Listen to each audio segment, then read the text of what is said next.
What's up, everyone? Welcome to the podcast. We're so dedicated to talk about all the progress in life, like music content creation and video games. I'm one of your co-hosts, JesseKazam. And I am in hell. Oh, God. I very quickly have become a you never want to build your own house, Andy. Ah, it's begun. Yeah, oh, well, it's no. begun and it's ending really quickly because it doesn't look like it's gonna work out. No. Let me just give you this little anecdote. The little tidbit, okay. Yeah. You have expectations and you have reality. You have estimates. You've got bids. You've got quotes. You've got, whatever. Yep. But just consider the difference in a 3,500 square foot house between $300 a square foot and $400 a square foot. It's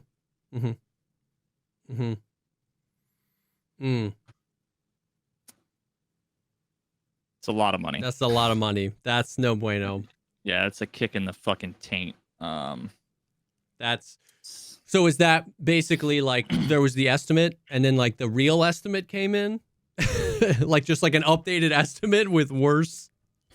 Yeah, because the contractor that we're working with is like a family friend, so a lot of this stuff was kind of like not exactly sort of set in stone. Yeah. Like, so the further you get through the process, the more like granular you get, like the big picture is like this blurry thing, and then it's like the closer you get, it's like, you think about like, there's the land, there's like the framing, there's like the interior, and but then it starts to be, when you look at it, there's the fucking the land itself, the contract with the contractor, you have how much soil you have to bring in to like level out the property, getting all the utilities and landscaping set up, masonry, concrete, insulation, pavement, millwork, doors, hardware, drywall, plaster, flooring, framing, roof, siding, painting, kitchen, plumbing, electrical, HVAC, home security, like, and then even that, it's one of those things like I expect whatever number I get on paper, I expect like at least 10% more. Yeah. So it's just like, I don't know. That does sound like hell. Like so genuinely. That is. Yeah. I just feel bad. I feel bad for the missus. It's such a kick in the ass when it's like you get excited and things. And it's so funny, dude, that like it was yesterday that we basically like got the numbers on paper at almost exactly the same time where I got an email being like, hey, you've been approved for the loan. And it's like, about that. Yeah. So. That's brutal, man. Anyway, so I'm just like mentally and emotionally exhausted. Yeah. Just making 8 billion phone calls back and forth, and I'm like, I pace when I talk on the phone. I can't. I do the same thing. Dude, I pace. Usually like my carpet. I have like a line. Yeah. Carved in. So that's like the most steps I've gotten in the last 6 months is me fucking on the phone in the last couple of days. That's brutal, man. So there's that. It's a little disappointing, but at least now we get to, look at alternatives, and at least now like the pressure's off. Yeah. Because it was like I was, been all the pressure, and you just see like the looming a year of whatever. It's almost like I almost am glad. I'm glad this didn't work out because. Yeah. But so we'll have to figure something out. See, it's just gonna be tough finding a house, bro. The types of people that build or move into houses that are around kind of the area that we are and the price range that we are, they have the worst taste in materials. And it's like you don't want to buy an expensive, nice 2-3-year-old house and then redo the kitchens and the bathrooms. Yeah. When they look like the fucking Victorian era, they're built in 2022, and they're like they've got the most. People are.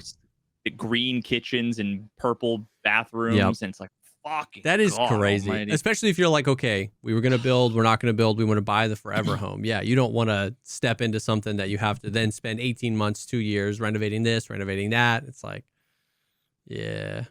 So, and the problem is that there's 19 different ways to do it. You can buy an old house and rehab the whole thing. Buy an old house for like half the price and then spend you know, or you can buy something that's close, or you can go with a contractor that's already building on land, like in a development, Yep. and then like grab one of their houses and Their like tweak it a plots. little bit. Yep.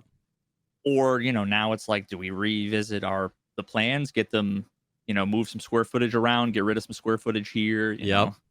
But yeesh. yeah. So Oof. anyway, that's just kind of been exhausting. Dude, I literally can only depressing. imagine. Even just the process of buying a house stressed me out. There's an infinitely more balls in the air when you're like buying land and then trying to get a contractor and trying to build it. And yeah. Ooh. But I will say the one thing I learned, and it's the one the biggest correct decision I made. And a couple people were like, kind of like, oh, you know, maybe you want to consider not doing that. But I'm like, thank Christ I did. So we went to buy the land. Now, the land is, you know, roughly probably 25% of the value of the house, you know. Yeah. Something like that. And we're going to be putting down as a down payment more than that. So technically we could just buy the land cash. Yeah. Right? And then you just go and get a construction loan for the rest of it. But I opted to, basically the offer we did on the land was contingent on the loan going through, the permits, all inspections, appraisals, right? Which is like, you wouldn't think it would make sense because I'm going to be paying more cash than it's worth. But now when this all happens, you know, if we had bought the land, we'd be out, you know, 300 grand or whatever. Yeah. Cash. And then we'd be sitting stuck with land that we couldn't build what we wanted on. Yep. You know, which I mean, like, you know, in the long run probably wouldn't be like the worst thing. Yeah. I probably wouldn't necessarily lose but it's like, but now I'm sitting on this land, and if I want to buy another house, I almost can't until I sell. And and now you don't have to worry about that. Yeah, because I mean, ultimately, what it kind of comes down to is the mortgage company for what, you know, if it's contingent on the loan, if you get a letter from the mortgage company saying the loan's been rejected for whatever reason, then you can get like your deposit back. Yep. You know what I mean? Because that's always the big thing, is you want to be able to get out of the deal. Yep. And there's a million reasons why. Yep. You know, the loan wouldn't go through. Let's say we got approved for X dollars, and, you know, the home appraised for X dollars, but we were going to be spending X plus 50%. Yep. The bank would be like, whoa, what the fuck? No, you know? Yep. So we could approve you for X, but not X times, you know, 1.5. Yep. So dang. Oof. That's brutal. I'm sorry you got to be going through all that. Yeesh. Yeah, and there's only a couple other quick things before we get into the Tarky news. We get this out of the way. I've been on a new binge now, a new thing. Been on that GeoGuessr grind. Oh, dude, I saw. Yes, bro. How has that been? Dude, it's really funny. How not funny? It's incredible. This is one of those things that, like, I showed my dad a YouTube video of like a thing that I'm interested in that's like, holy shit, incredible. Yep. You know, but like my dad doesn't care about like a sick clutch on CS:GO. Like, to him it's meaningless, right? Yeah, of course. But when you show someone playing NMPZ, which is no movement, pan, or zoom, so it's pick a random place on Earth, on planet Earth, put a camera on a tripod, basically take a picture, and these guys very frequently will get within feet. On in less than 10 seconds. It's crazy. It's fucking gnarly, dude. It's insane. It's incredible, because the sidewalk looks Albanian. They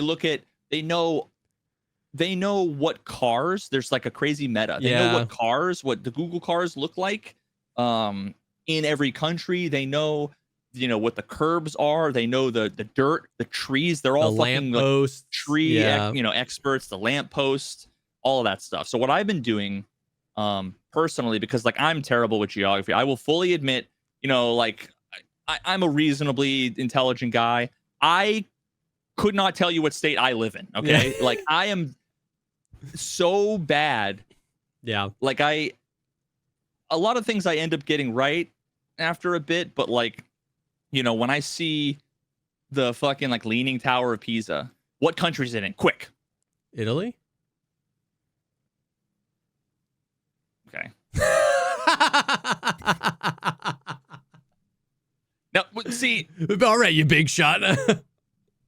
Now, but France isn't so far off where I'm just like, yeah. Oh, I'm like, is it French? And then of course, like, you're not sure, so I start like scanning, and I'm like, there's just little things where I would do horrendous at that. Yeah. And it's just embarrassing because I'm just an ignorant American, and I took geography in 5th grade. And I like since. learned the states, which was I memorized them to pass a test on some week when I was 9. Yep. And never thought about it ever again. No. So it's just, it's super embarrassing. So when I've done pretty okay, I've found, different buildings in England and in France. I mean, basically everything in Asia and Africa is like good luck. Yep. Yep. But what I've really been enjoying, and it's kind of I guess you could say it's easy mode, but I go to the United States of America. Yeah. And I have there's no time limit. Yeah. You can move the camera as much as you want. Yeah. You can pan, you can zoom, whatever. And the goal is basically to get within like a foot. Yeah. Yeah. Take your time. And I feel like that's probably the best way to learn, right? Like doing no movement, no panning, no tilting. Like you can't learn. Yeah. You're not going to learn anything because you have to get an understanding of like the surroundings too. Yeah. So I feel like that's a great place to start. But I've been like really good. I'm at the point now where instantly I can get the state like 75% of the time. That's crazy. I don't think I can. And there's little things that I've been picking up on that if I see a pattern that happens in a particular state, I can't say that it's unique to that state. Yeah. I can say, I know it's a thing with that state. Yeah. So I'm going to assume it's that state, but it might be in other states. But like something I noticed that's really common in Florida are the fucking driveways are like the square kind of like light concrete. I don't know exactly, but they're like in sections. Yes. Yep. Almost kind of like sidewalks. Yeah. It's like just some sidewalks. Yeah. Yep. And I'm like, oh, that's when I see that, it's like, oh, it's Florida. I can pretty much instantly. I mean, Hawaii is pretty easy. Although but sometimes you look and you're like, is this California? Is this Hawaii? Because all you see is like palm trees or whatever. Yep. But yeah, I've been pretty good. That's sick. Yeah, and it helps, dude. One of the ones was like it started off and it was a road that like I'm like I know exactly where I am, and I was within like one town, so like I can pretty much tell New England from from the Utah, Nevada, Arizona. Yep.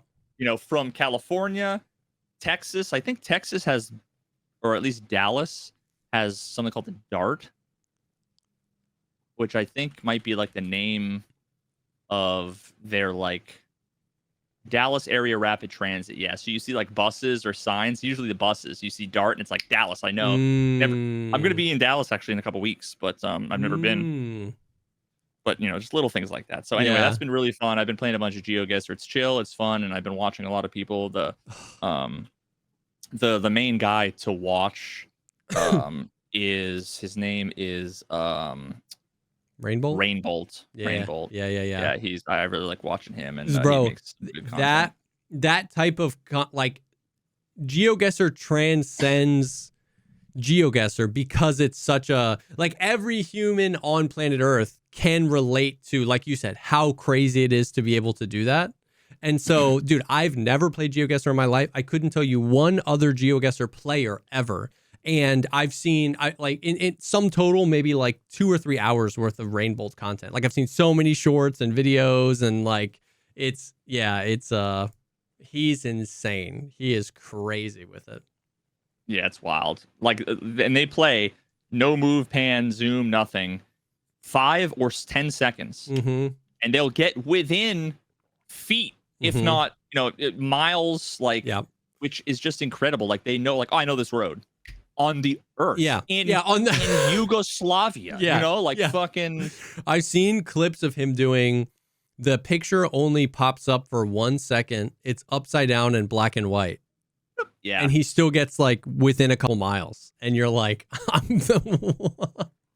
Yeah, and even just like what's most common is I know that this is northern Croatia, right? Like that's usually where, and then so that he gets really, really close with just region, country. Yeah. And then some of it comes down to luck and RNG. For sure. When you don't, when you have that little time, yeah. Yeah, and you're doing it in 5 or 10 seconds, you're going to be doing a lot of them. Obviously, that's enough viral potential. Yeah. But yeah, so anyway, so that's been fun. I've been doing that, and then a 1.6 update and DLC came out for RimWorld, so I've been playing that a little bit more. Oh, nice. So that's been cool. But really, the biggest piece of news is I now fully understand Carbide to my Nano. Oh! I literally it hit me what that fucking first line in my god, Sleep full Tokens Emergence. Circle. And now I like it. I mean, I like the whole thing in its entirety. Yeah. The individual lines are kind of funky, but so this is for everyone. We've been talking about this band Sleep Token for a while. Like months now. We've been memeing and making fun of this this line. making fun of the lyrics. Are you wait? What is it? Carbide on my Nano. Yeah. Are you carbide on my Nano, red glass on my light bulb, dark light on my culture, sapphire on my white gold? And it was just making fun of how like it's like a nothing Chat GPT ass. Chat GPT fucking yeah. Now, do you know? Could you like describe what is being communicated there? Oh, not even a tiny bit. Okay. Now carbide to my Nano. Okay, so carbides are like a crucial element of nanotechnology, right? Really small shit. Because of their like insanely OP qualities. I don't know how to nanotech is OP. They've got 6 stats, bro. At small levels, right? How wear resistant they are, how strong they are, how hard they are. Okay. So there's that. Red lights are used in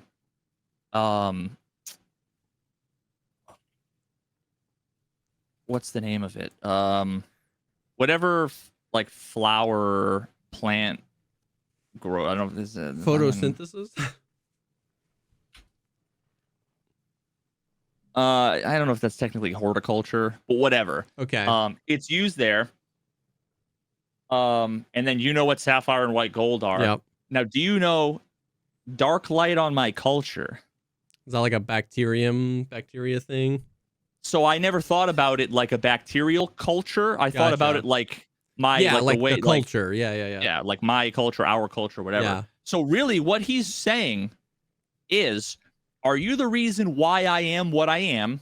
Are you what allows me to grow and thrive? Are you what brings out the beauty within me? Or do you compliment me by providing like a beautiful, perfect contrast? Which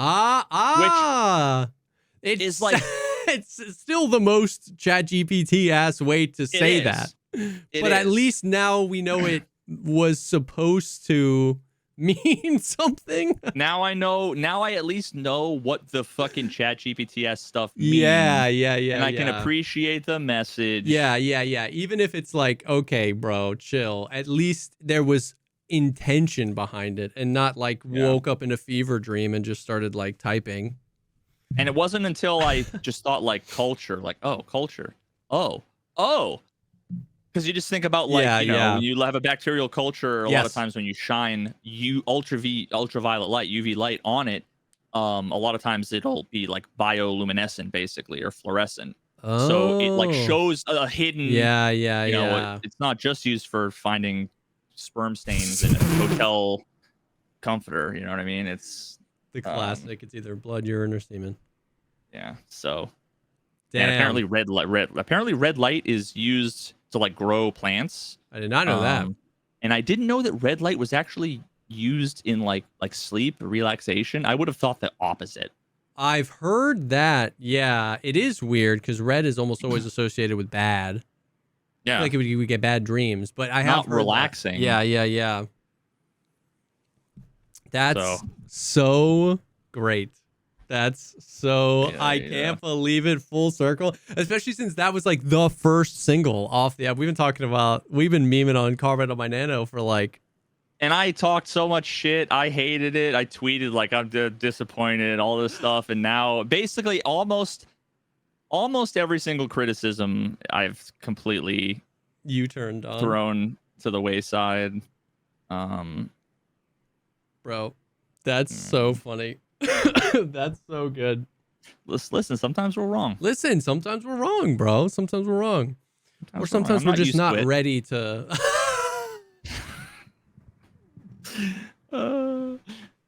Just when I had people that were like, finally, he's being... I was about to say, homie's not beating the allegations.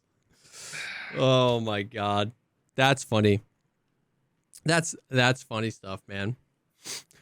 Well, before we hop into some Tarkov shenanigans, because there's a whole lot of shenanigans. So it's actually so funny.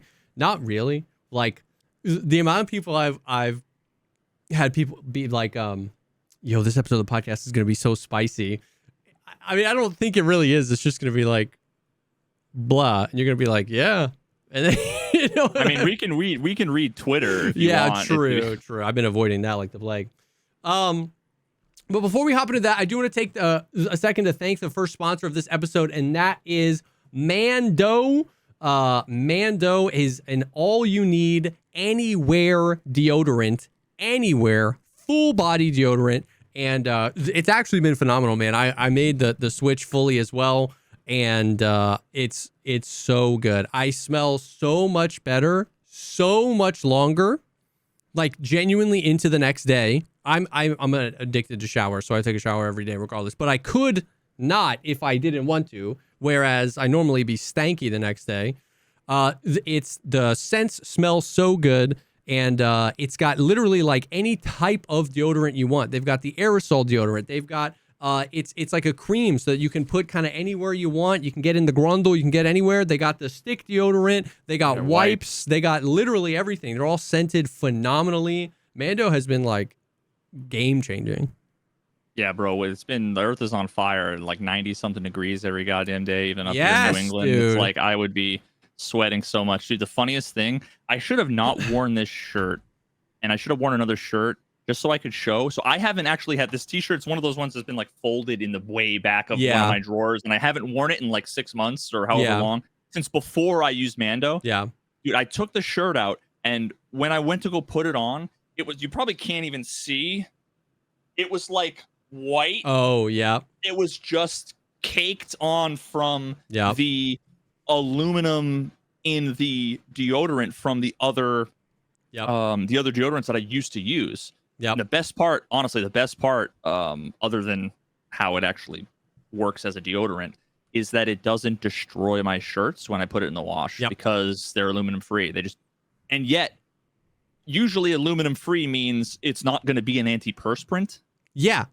It's just going to be a deodorant. Yeah. But with the stick deodorant, I just don't have to worry about, I just don't sweat. Yep. Even when it's 90 something degrees. So. They're so nice. They, like we said, they've got a bunch of different scents that feel like really refined. They say it lasts for like 72 hours. It's crazy. It's paraben free, aluminum free, which is nice. That helps a lot with some of the stuff you were talking about. And then they have a ton of other products too, like their 4-in-1 acidified cleansing bar, which is shampoo, face wash, body wash, and deodorant all in one bar. So it's like, and it's not a liquid. It's like the perfect travel thing, bro. It's a bar that you can use as shampoo, as face wash, as you can literally just use it as a deodorant stick and walk out the door. It's like the ultimate, with the travel stuff, you always have to be like, is it 2.9 ounces or less or whatever? Like, it's sick. Like we said, they got the wipes, which ever since I've had kids, wipes are OP. So getting wipes that don't smell like, like kid stuff, but getting wipes that smell like adult stuff is kind of sick. Yeah, Mando's clutch, man. It's been really cool. Created by a doctor who saw firsthand how normal BO was and how misdiagnosed it is. Once again, 72 hours. All products are baking soda free, paraben free.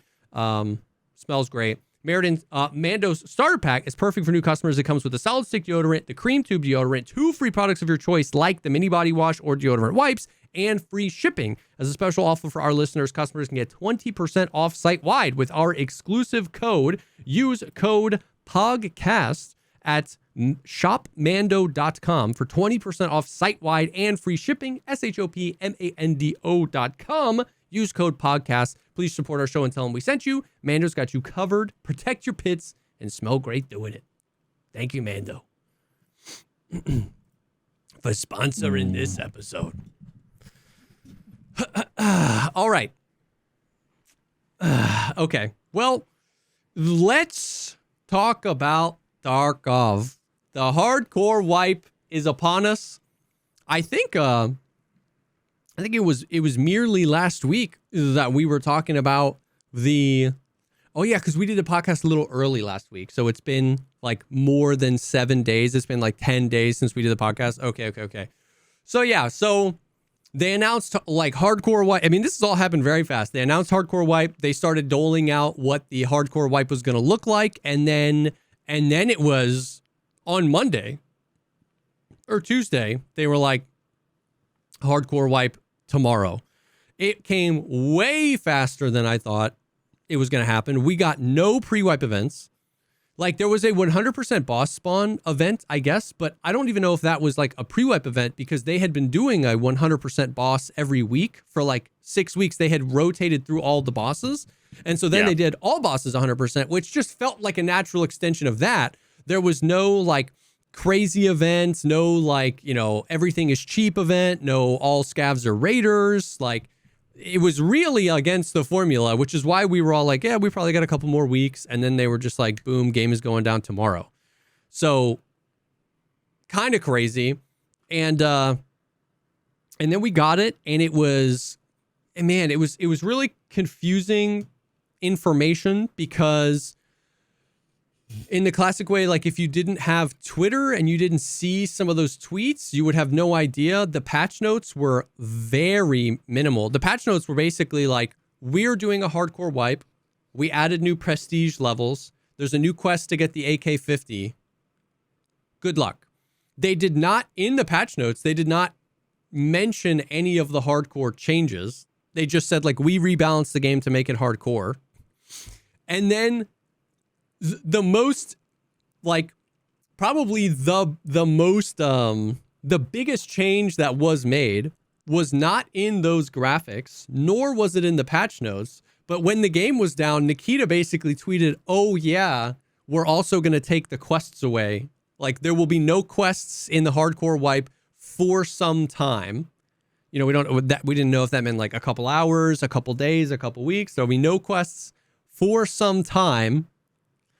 And so it was really like day one was just like, why am I not getting quests? Do I have to be a certain level? Like, why am I not getting like it was so much confusion as to what was happening because you had to follow Nikita personally and you had to read the patch notes and you had to follow the @Tarkov account and read all that stuff that they had been tweeting for a week to get the information for what was happening during the wipe. Their graphics team and their like, animation team and stuff like that is so good. It would have been so sick to have like a splash screen or like a little animation like at when you launch the game after the patch that kind of was like hardcore wipe, here are the rules, you know what I mean? Because people were a little confused at first. Yeah, like every game in history when you load it up and there's like patch notes on that are just exactly. So now we'll talk about hardcore wipe. But before we do, my dear listeners, I do want to filter all of this through. I'm glad they did it. Like, my number one criticism over the past couple of years has been like wipes are it's just the same thing over and over and over again, right? And so, in spite of the things that I think they did really poorly, and in combination with the things that I think they did really well, I would say for me personally, I'm like, hey man, at least we swung for something. Like it's felt different. Yeah. I'm glad they did something. We talked a lot before about like, this would have been the perfect thing to do like a couple years ago when you had more time before 1.0. We talked last week about like, we're not sure if they're testing this stuff for 1.0, if they're just like intentionally cranking it to 11 so that when they crank it back to 9, it doesn't feel as egregious. Like, we don't really know why, but I'm glad they did it, man. Like, I think they really changed it up and tried to kind of go sicko mode with it. I think some of it landed a little bit better, than the other things. But really quickly, let's go. I'll re-go over everything that was changed so that it's fresh on your mind. And because when we talked before, we didn't have the third page of changes. So basically, it's a Tarkov wipe. Oh, and there were some things that were not communicated in the patch notes or from a tweet from Nikita or in these graphics, but we're in the game. We'll get there. No flea market. You need more things for your hideout. There are less ammo crafts in the hideout, and there are less rare spawns. Most maps will require you to go to a different map and then transit to. You cannot place ammo, currency, or certain meds in your secure container. The traders will be limited. You will get less money when you sell them things, and it will cost more to buy things from them. All maps will have 100% boss chance all the time. You get less experience for killing enemies and less experience when you die. You get more experience when you survive, and increased AI difficulty. So, just had a smirk. So, all of those things, plus no quests, plus insurance costs 10x what it normally does. I took my the kit that I get for EOD. You get an MDR like in your stash, and you get a trooper armor. So like naked MDR, no suppressor, no scope. I just put a red dot on it. Trooper armor's class 4 armor, right? Not class 6 armor. Regular helmet, ears. I clicked insure all, and it costs 900,000 rubles to insure. I didn't have that much money in my stash. I would have spent all my money out of habit. It cost 1 million rubles to insure that kit. So I was like, oh, I guess we're not insuring. And then the scav cooldown was increased to an hour and 15 minutes between where you could scav. Whereas before, I think it started at 20 and then only got less when you had like higher karma, right? And yeah, so that was the hardcore wipe. We clicked in, and you can queue into factory, customs, ground zero. That's it? That's it. Okay, wait. So the lighthouse, shoreline, woods, interchange, streets, labs,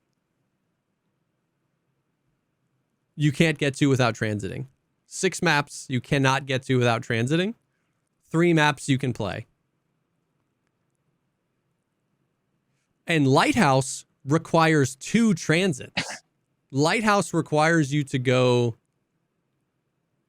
to reserve, and then reserve or woods. You can transit to Lighthouse, but you can't start on reserve or woods. So you have to either go factory, woods, Lighthouse, or you have to go customs, reserve, Lighthouse.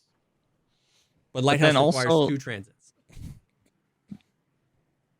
But if you don't have quests, though. So there's a lot to talk about. Yeah. Immediately, people found out, because basically what had happened was the whole map was up like normal, but every map had a lock next to it. Like, you can't go here, and you couldn't, you can't go here except for factory customs and woods, or factory customs and ground zero. And what people found out very quickly was you could just click the map you wanted to go to, and then instead of clicking next, there was always a button there that says map. You know how there's physical maps in the game that literally no one uses? And there's a button to click map if you wanted to check if you had a map. If you just clicked streets and then clicked map and then clicked next, you could queue any map you wanted to go. So for like the first hour and a half of the wipe, the lockdown thing wasn't a lockdown. Anybody could go anywhere. They just had to click map first. So then they fixed that. So we got to do a couple early streets raids because we just queued into streets. But then they fixed that. So man, there's so much, like there's so many thoughts. There's so much to talk about. It's very interesting. I will say, I don't even know where to start, man. We'll start with with the bugs. The most, bro, there's so much. Okay. The two biggest complaints of the hardcore wipe are the forced transits and the no quests. Mm-hmm. No quests. Let's start there. I saw the tweet where he said no quests, and genuinely, I got excited. Now, I ended up hating it, but I got excited because, like we had talked about before, the quests are just like so samey that they really like damper my excitement to play the game.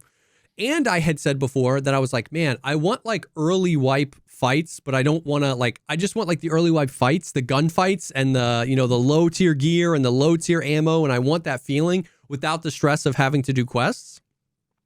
So I was super intrigued to see what Tarkov was like. I had just wish that they had done something to give direction to the player.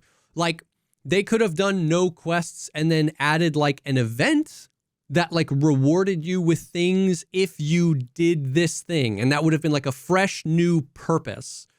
But the hole it created was worse than, you know, the thing that, you know, does that make sense? It was like not having a purpose playing Tarkov was worse than doing the quests. Now, what I do want to say is I was frustrated with how many people were being like, and this frustrated me. Somebody tweeted this and then Nikita like quote tweeted it and was like, yeah, basically I had this a bunch in my chat too. So no flame to this person on Twitter. I just saw it because I had this a bunch in my chat too. But somebody was like, funny how all these people say they hate the quests and now with no quests, they all want them back. And then Nikita like quote tweeted it and was like, yeah, so crazy. We were just trying to make it like early wipe Tarkov, like, or like early Tarkov back in the day before the quests. And I have a problem with that because, not that they were calling me out or anything, but because if you and me go out to ice cream every day, me and Veritas go on an ice cream date every day, okay, to a place, and we get vanilla ice cream every single day for 7 years. And I start to express to you, man, I really wish they sold more flavors. I'm getting tired of vanilla. And the next day we go, they serve us 2 bowls of dog food. It would be dumb of you to be like, you didn't want vanilla.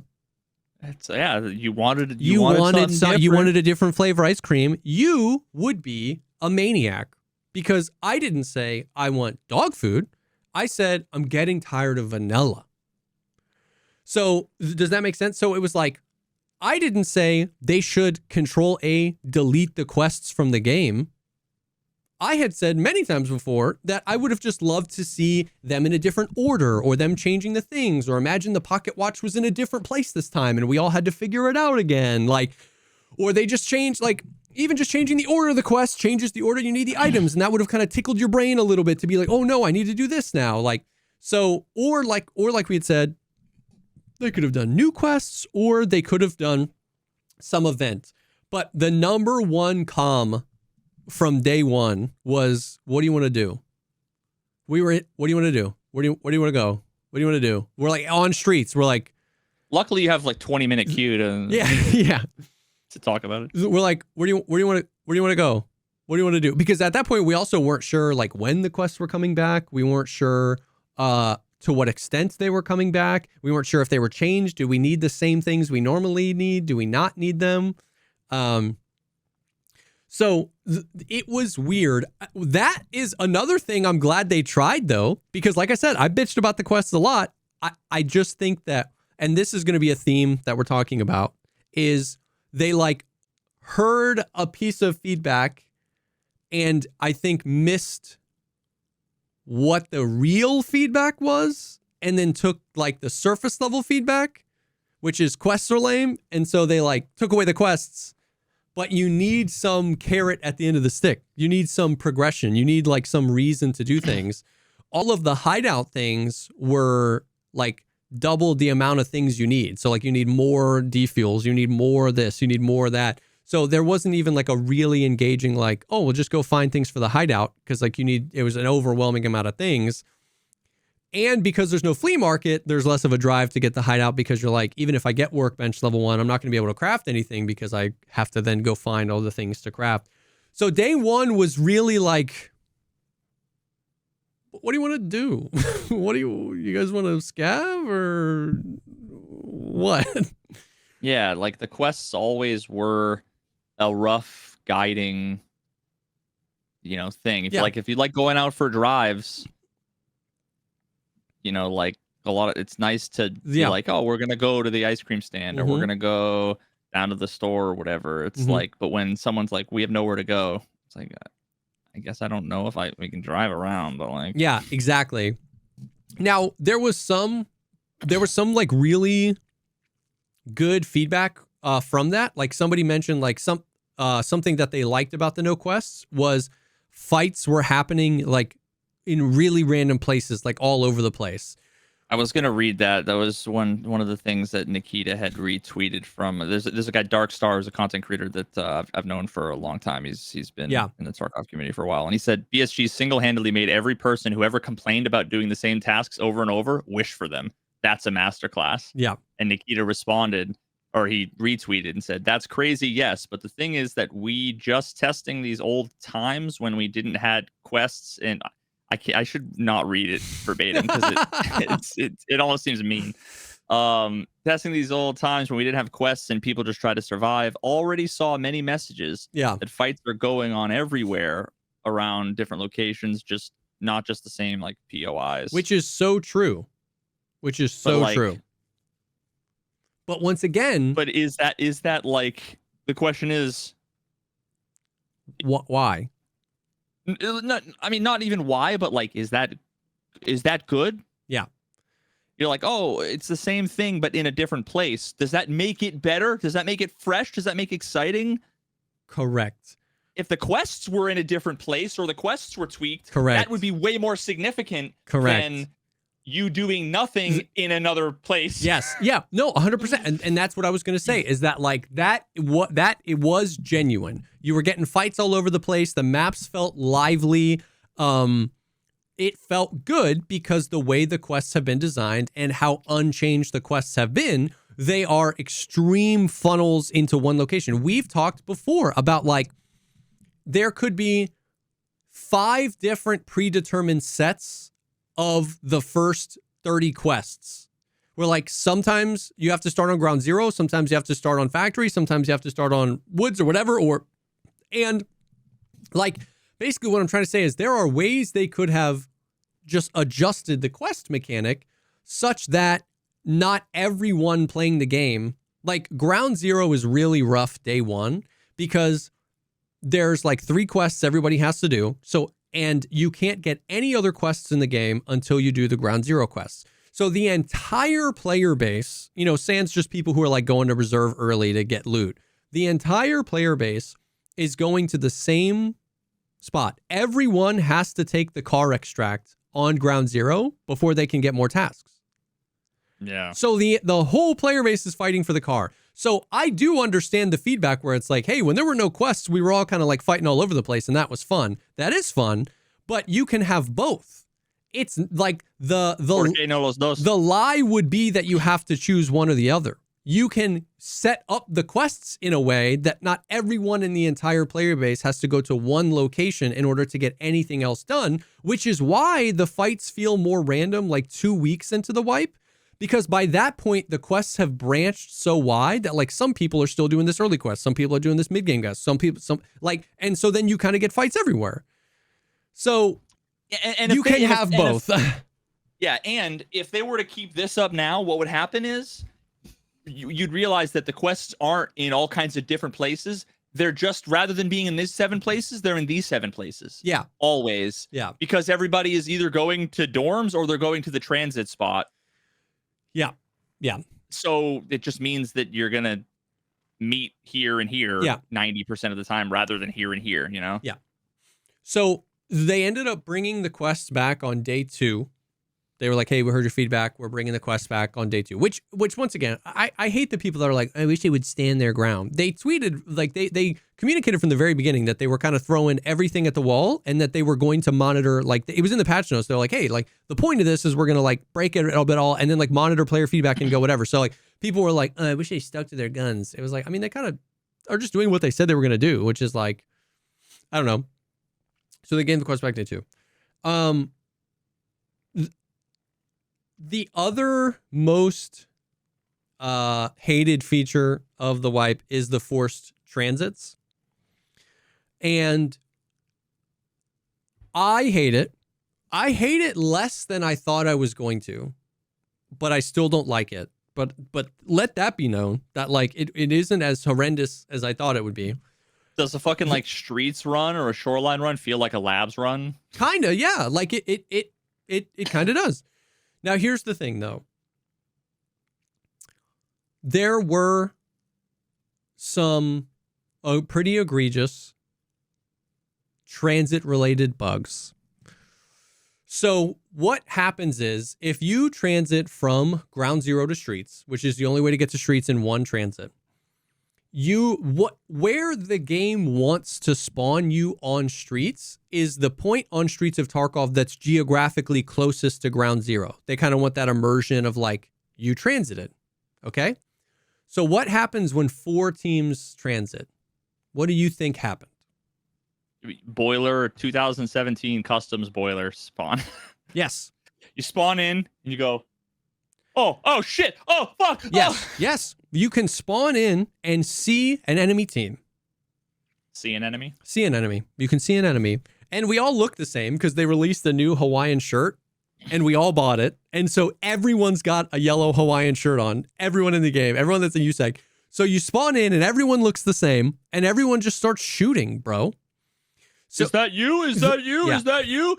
Immersion broken. Yeah. So reason number 975,816 why they should have teammate. Yeah. Because you would recognize, because not everyone in real life has the same fucking face. Yeah. Or same Hawaiian shirt. Even if they had the same uniform. Yeah. So that was egregious. The multiple times it happened to us. We spawned in I think 2 other groups. We were a 3-man. We spawned in a 4-man and there was another 2-man there.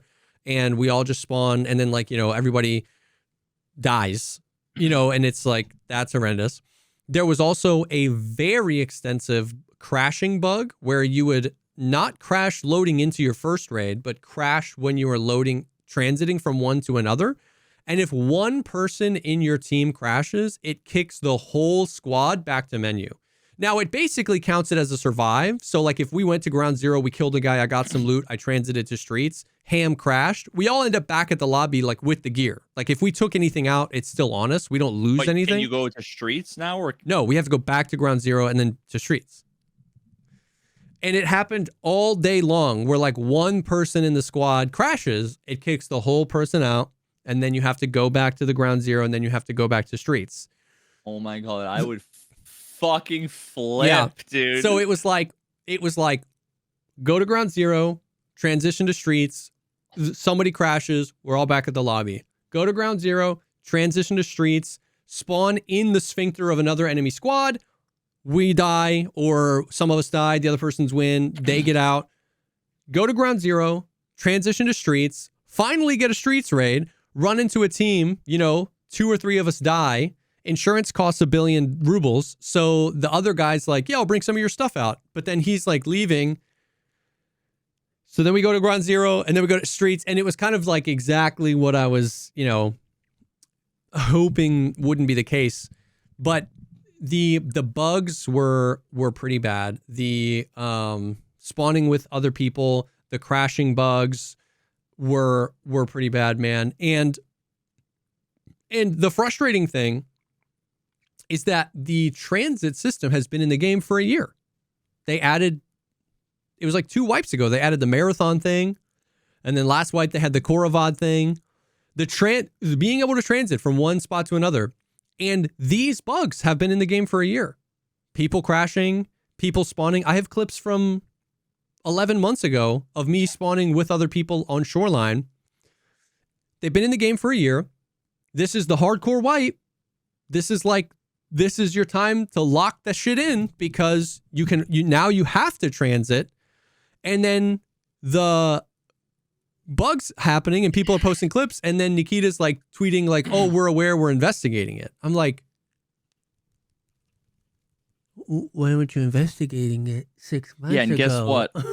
All of the things, like all of the things like turning the quests on, doing the changing all of the things that are like temporary, that's all like non-trivial development and like DevOps. Yeah. Merging stuff, pushing it, whatever time away from like this. Unironically, this is I'd much rather you be doing X. Yeah, which is like making 1.0, which is none of this is going to be relevant, right? That has always been the meme where it's like, why are you making new guns when you should be making a better anti-cheat? And we would always say, well, because the guy that animate guns don't work on anti-cheat. But this is actually one of those times where it's like, yeah, like you're about like, why are you dicking around like with this experimental thing that you haven't even really said what you're going to take from it and apply to the game, if anything. Yeah. So why are we doing this 3 minutes before we leave? Yeah. And a lot of people were theorizing, which I actually think is a fair assumption, that like when 1.0 hits, you're not going to be able to go anywhere you want to go. You're going to start ground zero, and then you're going to have to like there's going to be a main story quest to like investigate the transition to streets, and then you'll transition to streets, and then like that will unlock streets, and you'll have to like work your way through the maps and like get to terminal. And that does kind of make sense, but without the reason, it feels so arbitrary, right? Like I feel like they might be thinking, oh, well, we'll like do like a test run of it, and then it'll make more sense when 1.0 happens. And it's the opposite. It's like without the narrative reason for it, it feels horrendous, because it's just like roadblocks on perfectly smooth roads. Like we've been playing all the maps we want for 8 years. You need the narrative reason for us to be like, oh, I kind of get it. But without it, we're like the important thing is like the narrative reason plus the progression. If you have no reason and similar progression, no progression, because there are no quests. Yeah, I guess what I meant was like, and there's no progression through the maps, but there's the transit. So, I mean, maybe what they were doing is they don't want to like reveal what their plan is for like the official 1.0, and this is their way of like hacking together something that kind of sort of is like a ghetto version of that to get an idea, to get a bunch of player feedback on things. But in reality, almost nothing. They're not going to get. It's like virtually no valuable feedback, because you don't know how much, if anything, can be applied to if it was this in a different scenario. Yeah. But that almost seems like that's the only thing I can think of that makes any sense is something like that. And what this makes me think is that the like main storyline quest is actually not going to be a quest. There might be a couple of quests that are new, but ultimately it'll be a way to justify the forced transit. Yeah. Like the main storyline is like, well, you have to do these quests on this map and then go on to do these quests on this map. And then you get a new trader who tells you to go on this map. That's the story. When in reality, we were all just doing that anyway, except there's just extra steps now that probably make it sometimes feel better and other times feel completely worse. Yeah. Fucking yikes, dude. So the wombo combo of the transition, the forced transition, already feeling a little arbitrary, there being literally only 3 maps to choose from, and the bugs with the transition, and the no quests on day one. Day one was really like outside of the bugs with the transition, there wasn't a lot of like technical issues. Like, you know how normally in the wipe, it's like the frames are better. There's like bugs, they have to do rollbacks or anything like, but there weren't any technical issues, and there wasn't any new content, and much of the content that we're used to was taken away from us. 66% of the maps were inaccessible unless you went through the thing, all 100% of like the early game progression. So it was just like the amount of messages that were like, I played 3 raids and then I just alt F4 the game. What are you doing? Like, Jesse, what should I be doing? And I'm like, I don't know, man. So it was now, once again, I'm not trying to all doom and gloom. When you got into a fight, nobody had suppressors. It was like you were getting in fights in weird places. The fights, I was pushing more fights in an enjoyable way because I didn't have like a quest item or a hideout item on me. And so it was like, yeah, let's fight, bro. So like there was some fun to be had, but the fun was largely the novelty of it. And on day 1, I was concerned that novelty was going to wear out very quickly. And then they brought quests back day 2. And then day 2, I was like grinding. I was doing my thing, right? Like I had the carrot at the end of the stick. So wait, it was only 1 day without quests? Yes, and I don't know if that was the plan all along, or if like based on the feedback, they were like, we were planning on doing this for 6 weeks, and now we have to do 1 day. Like, I don't know. They shipped it, forgot to change the Boolean from false to true. Yeah. And then we're like, yeah, we're testing no quests. Fucking fix the quest. Somebody Axel asked Nikita, he said, did you do this on purpose or was it a technical thing? And he was like, no, we did it on purpose. Yeah, he did it on purpose. Yeah, just like I love Nikita's comment to this guy tweeted, "You destroyed your game, bro." Nikita responded with, "Oh, shut the fuck up." Yeah, dude. He tweeted somebody. I forget. He told somebody to shut up and then responded to his own tweet and was like, "Never mind. All feedback is good feedback." Oh yeah. That guy. He didn't say never mind. He said just kidding. He said, "I'm joking. Don't shut up. Every opinion matters." Yeah. Which makes me. Yeah, dude. Well, let's see. When 6:36. That was funny. Anyways, okay. I mean, it was 9 minutes later with the just joking. Yeah. Which makes me think that they were probably like, that's a bad look. Yeah, somebody knocked on the door and was like, bro. Okay. So the big things off the bat were no quests and the forced transit. Now I want to talk about some things I like about the hardcore wipe, because I do think there are successes in here. Before we do that, I've got a bunch of questions. Okay. Before, Yeah. Before we do that, I do want to take a quick second and thank the second sponsor for this episode, and that is The Perfect Jean. They sent us 1 pair of jeans, fam. I've already bought 3 more. These are genuinely the best pair of jeans I have ever had. The perfect combination of stretch without feeling like spandex that just like looks like jeans. They feel like jeans, but they've got a little give to them. They've got a little stretch, which makes them feel nice. They've got every length you want, every waist size you want, every cut of pants you could imagine that you want. Boot cut, slim cut, skinny cut, wide cut, extra cut, jean cut, denim cut, khaki cut. It's all there. And they are in every color you could imagine, right? Every distressed or navy or like and everything. And they are phenomenal. They're incredibly comfortable. They fit incredibly well. It is the perfect jean. Yeah, if you're watching this, you're a Tarkov Andy, chances are you're 37 like I am. And what I can say is for 36 and a half years, I was basically the same weight. And in the last 6 months, it's been X plus, 15 pounds or whatever. Oh. And let me tell you, okay? Just yeah. look at that. And these are stretch. jeans that they're nice and tight and they're comfortable. And I mean, they look good. Look at that ass. And I'm telling you, it's like, how many slices of pie is that? That's a lot. Dude, they are great. They really are the most comfortable jeans I've ever worn in my life. And they're really nice. I was on like the $20 jean life. We're literally replacing them every 6 months just because, I don't know, dude. They fit everything you want. They have everything you want. Nobody sells jeans in 32 length anymore or in 30 length. It's only 32 and you just have to roll them up because they're like the average man is whatever. Well, it's like, man, I'm not the average man, bro. So you can have it any way you want. And the Perfect Jean also has other incredibly comfortable things like t-shirts. Look at that stretch. The Perfect Jean also has organic cotton tees, super soft, fit the arms really well, which is nice with a lot of t-shirts have like, in order to get a good fit in the chest, they have like really wide sleeves, which has always annoyed me. So you get a little bit of everything there.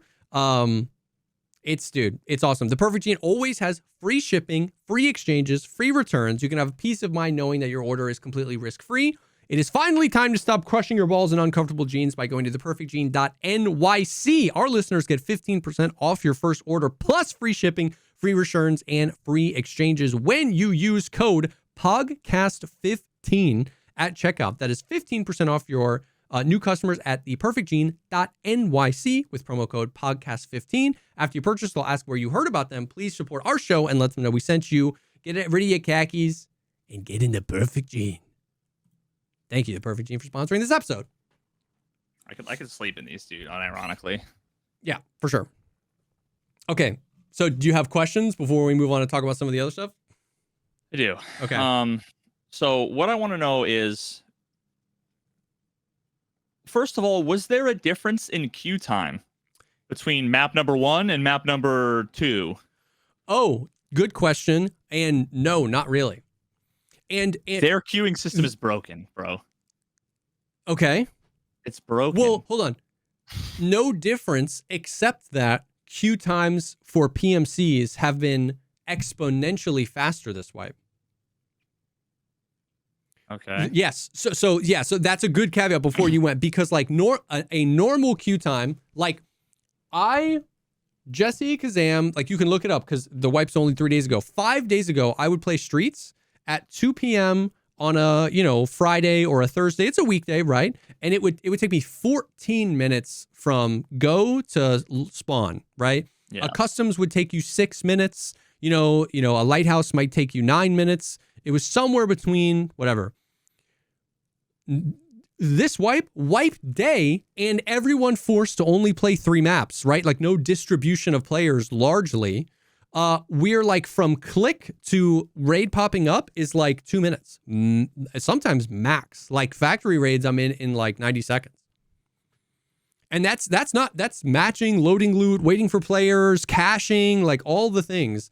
And then, my first question was, okay, well, what's the queue going to be to Woods when I transition there? And I would say like 2 to 4 minutes. You know what I mean? Like not bad. So they definitely did something behind the scenes.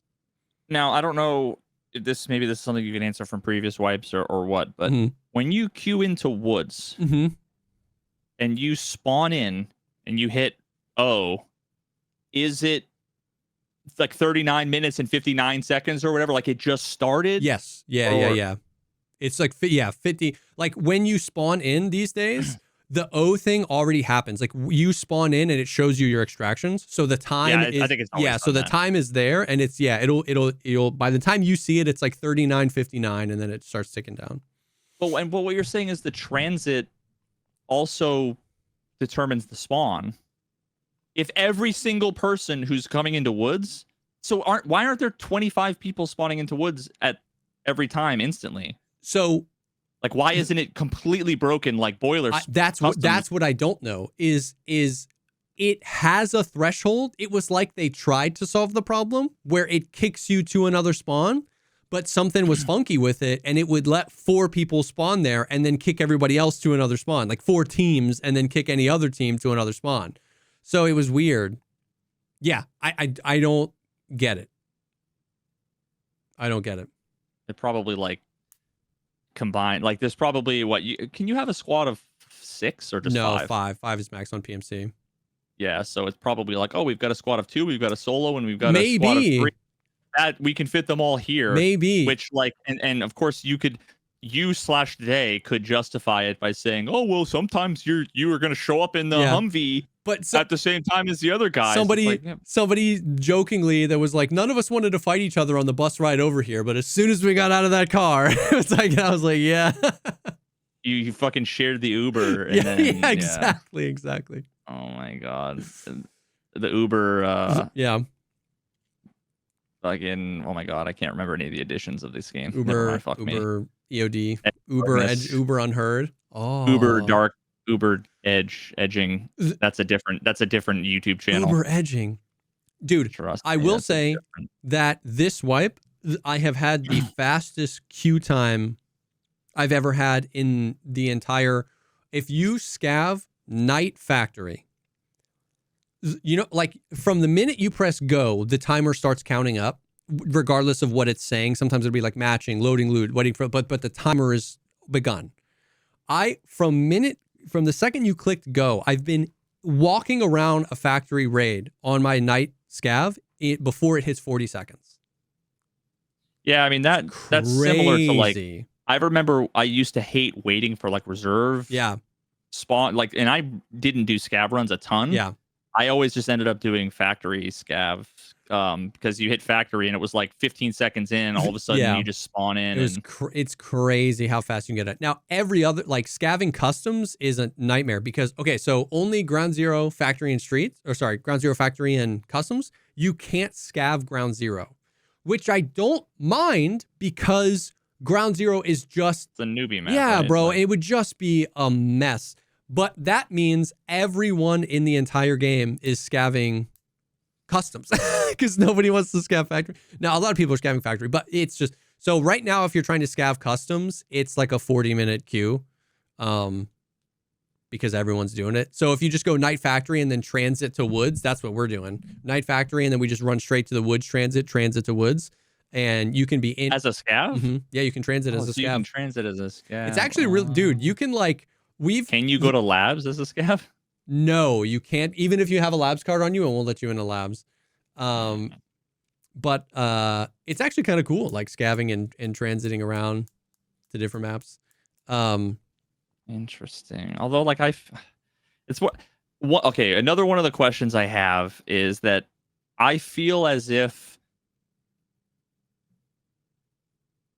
it would be like a common occurrence. It wouldn't be every raid, but a common occurrence would be, oh, never mind, you get to unload your shit. I was gonna say a common occurrence would be you're on map number 1, you want to go to like map number 3, and like you're full up, but you pay, right, to offload all that stuff when you transit. So, oh god, you already got to. I was gonna talk about positives next, but you already got there. So.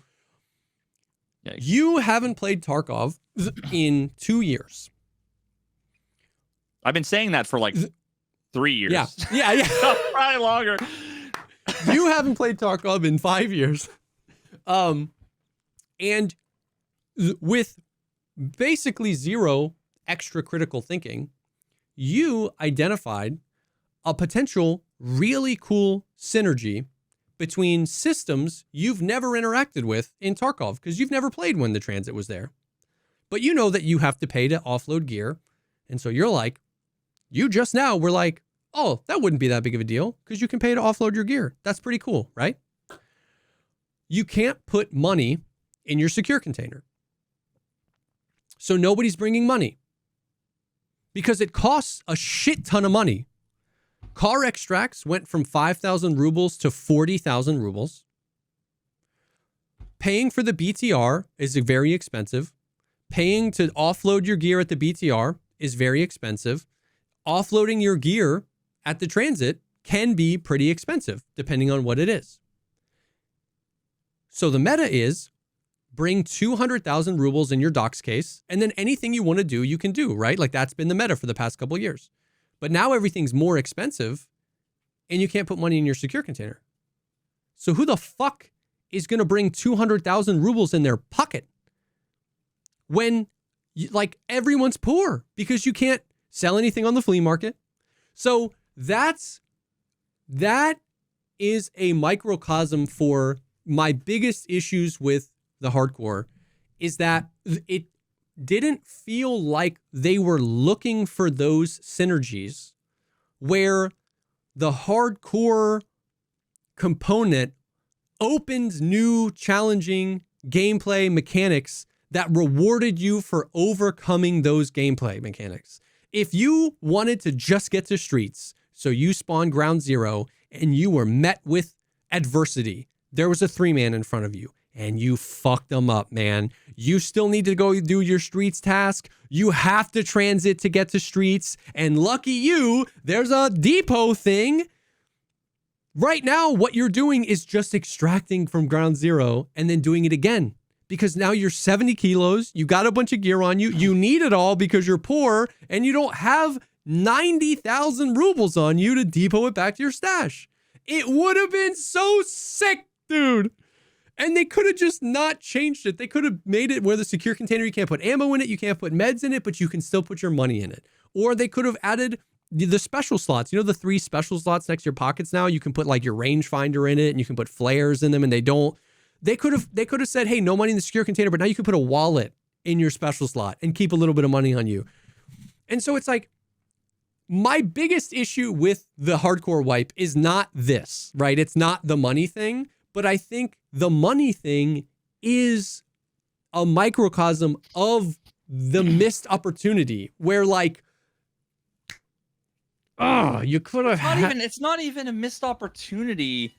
It's because when you think about missed opportunities are things that like come across. They're not things you like. Yeah, I see what you mean. It's not a missed opportunity when you make the opportunity and then don't deliver on it. It's just poor planning and bad design. Yeah. It's like, so you never saw Squid Games, but pretty much most of the people here, I would guess, are going to understand this metaphor. The way that they recruit the people for the Squid Games, they end up finding like people who are in like billions of won worth of debt. Mm-hmm.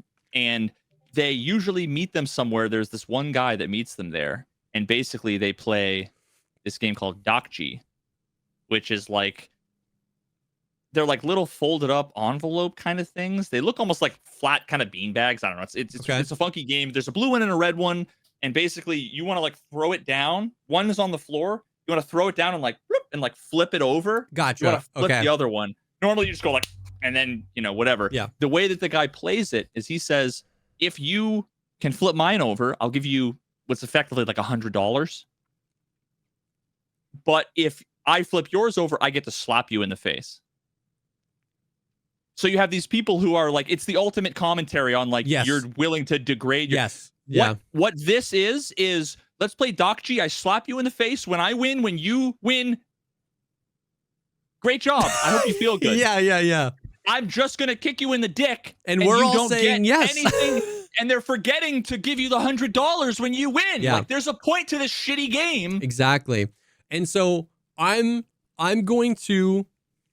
I watched Deadly Slob's the video. Deadly Slob often, whenever like a wipe comes out, he'll put up a video and like give his thoughts. You know what I mean? He you know, did a lot of hardcore challenges back in the day. This rule set for this wipe is absolutely nothing like Deadly's hardcore challenge, but they're just called the same thing. But he's done a lot of stuff like this back in the day, and what he said at the end of his video really aligned my thoughts on the hardcore wipe. He said, he was like, my hardcore challenges were not about making the game harder. It was about making the game more rewarding. And he said that, and it all clarified to me. A square is always a rectangle, but a rectangle is not always a square. In order to make the game more rewarding, you have to make it more challenging. But not everything that makes the game more challenging makes it more rewarding. And period. Like, it all fell into place. It was like they went into hardcore going, how do we make the game harder? And if someone in the room had been like, how can we make it so that the challenges are harder and overcoming them are more rewarding, that component would have locked into place a lot of these things where you forced to transit, but we're going to give you the ability to like be successful when doing that. And you can like transit shit to your stash. Like, we're not going to have the quests, but we're going to give some purpose to raiding for the first couple of days when there are no quests that set you up for the future when we release the quests. And if you do this thing, you're going to get some hideout items or whatever. And it like, that was it, man. In order to make the game more rewarding, you have to make it more challenging. But not everything that makes the game more challenging makes it more rewarding. And and so many of the things that like, I can tell that, like, how Nikita's responding to a lot of these things is that he wants it to be harder and more punishing. Yeah. And you could say that about old Tarkov, but I genuinely don't think that that's why it was good. I agree. It was like that, and it was good, that's not why it was good. Bars. Yeah, I jotted some notes down. Nikita and ostensibly BSG are very vocally, like you were saying, reading his tweets. They are like, I'm not putting words in their mouth here. They're trying to go chase the feeling of like 2017 Tarkov, like old school Tarkov, right? Like he's literally saying that friendly guy who's like the nicest dude ever. I have this tweet up on screen. Read that. Is one of the things I want to read that before I say my thing. He says, unless they tweak some stuff fast, as in 1 to 3 days fast, I think most of the player base will quit this wipe. They've gone too far hardcore and removed most of what makes Tarkov. And Nikita responded, I totally disagree with you. Seems like you never played early Tarkov, which to me is like, legitimately, that is... Okay. It's one thing to disagree. It's another thing to tell someone like TFG that you've never played early Tarkov, because I guarantee you he's played more than you, Nikita. Yeah. So in early Tarkov, in 2017, 2018, you could go to whatever map you wanted to go to. There were not bosses with 100% the best gear every single raid. There weren't even bosses at all. There wasn't a hideout to grind stuff for. The secure container was the least restricted it has ever been. Even before the hardcore wipe, you can't put thermals in your secure container. You can't put magazines in your secure container. You put RSASs in our fucking beta. You could put RSASs in your beta. No. You could put, it was the Epsilon. You could put Epsilon. You could put guns in there. You could put helmets in there. You could put cases in there. You could put ammo cases in there. You could drop your Gamma to your friend and then reset your accounts. There was no found and raid mechanic. There was no arena where you can farm an infinite amount. By the way, still in the hardcore wipe, you can play arena, level up your character, and send 750,000 rubles a day. Back in old Tarkov, there was no arena. Back in old Tarkov, there was no inertia. Back in old Tarkov, there was no wait system. And back in old Tarkov, we had quests. So what about this wipe is like early Tarkov? I had this point written down as well, but like, I think I love Nikita and I love the game he has made, but I don't want to put words in his mouth. I don't know that he understands this disconnect. That early wipe Tarkov, this might be a hot take, and I might get flamed. 90% of what made early wipe Tarkov was novelty. It was new, and nobody knew what the fuck they were doing. We have gotten way too in the weeds of the mechanics, and it always is a losing battle for both sides.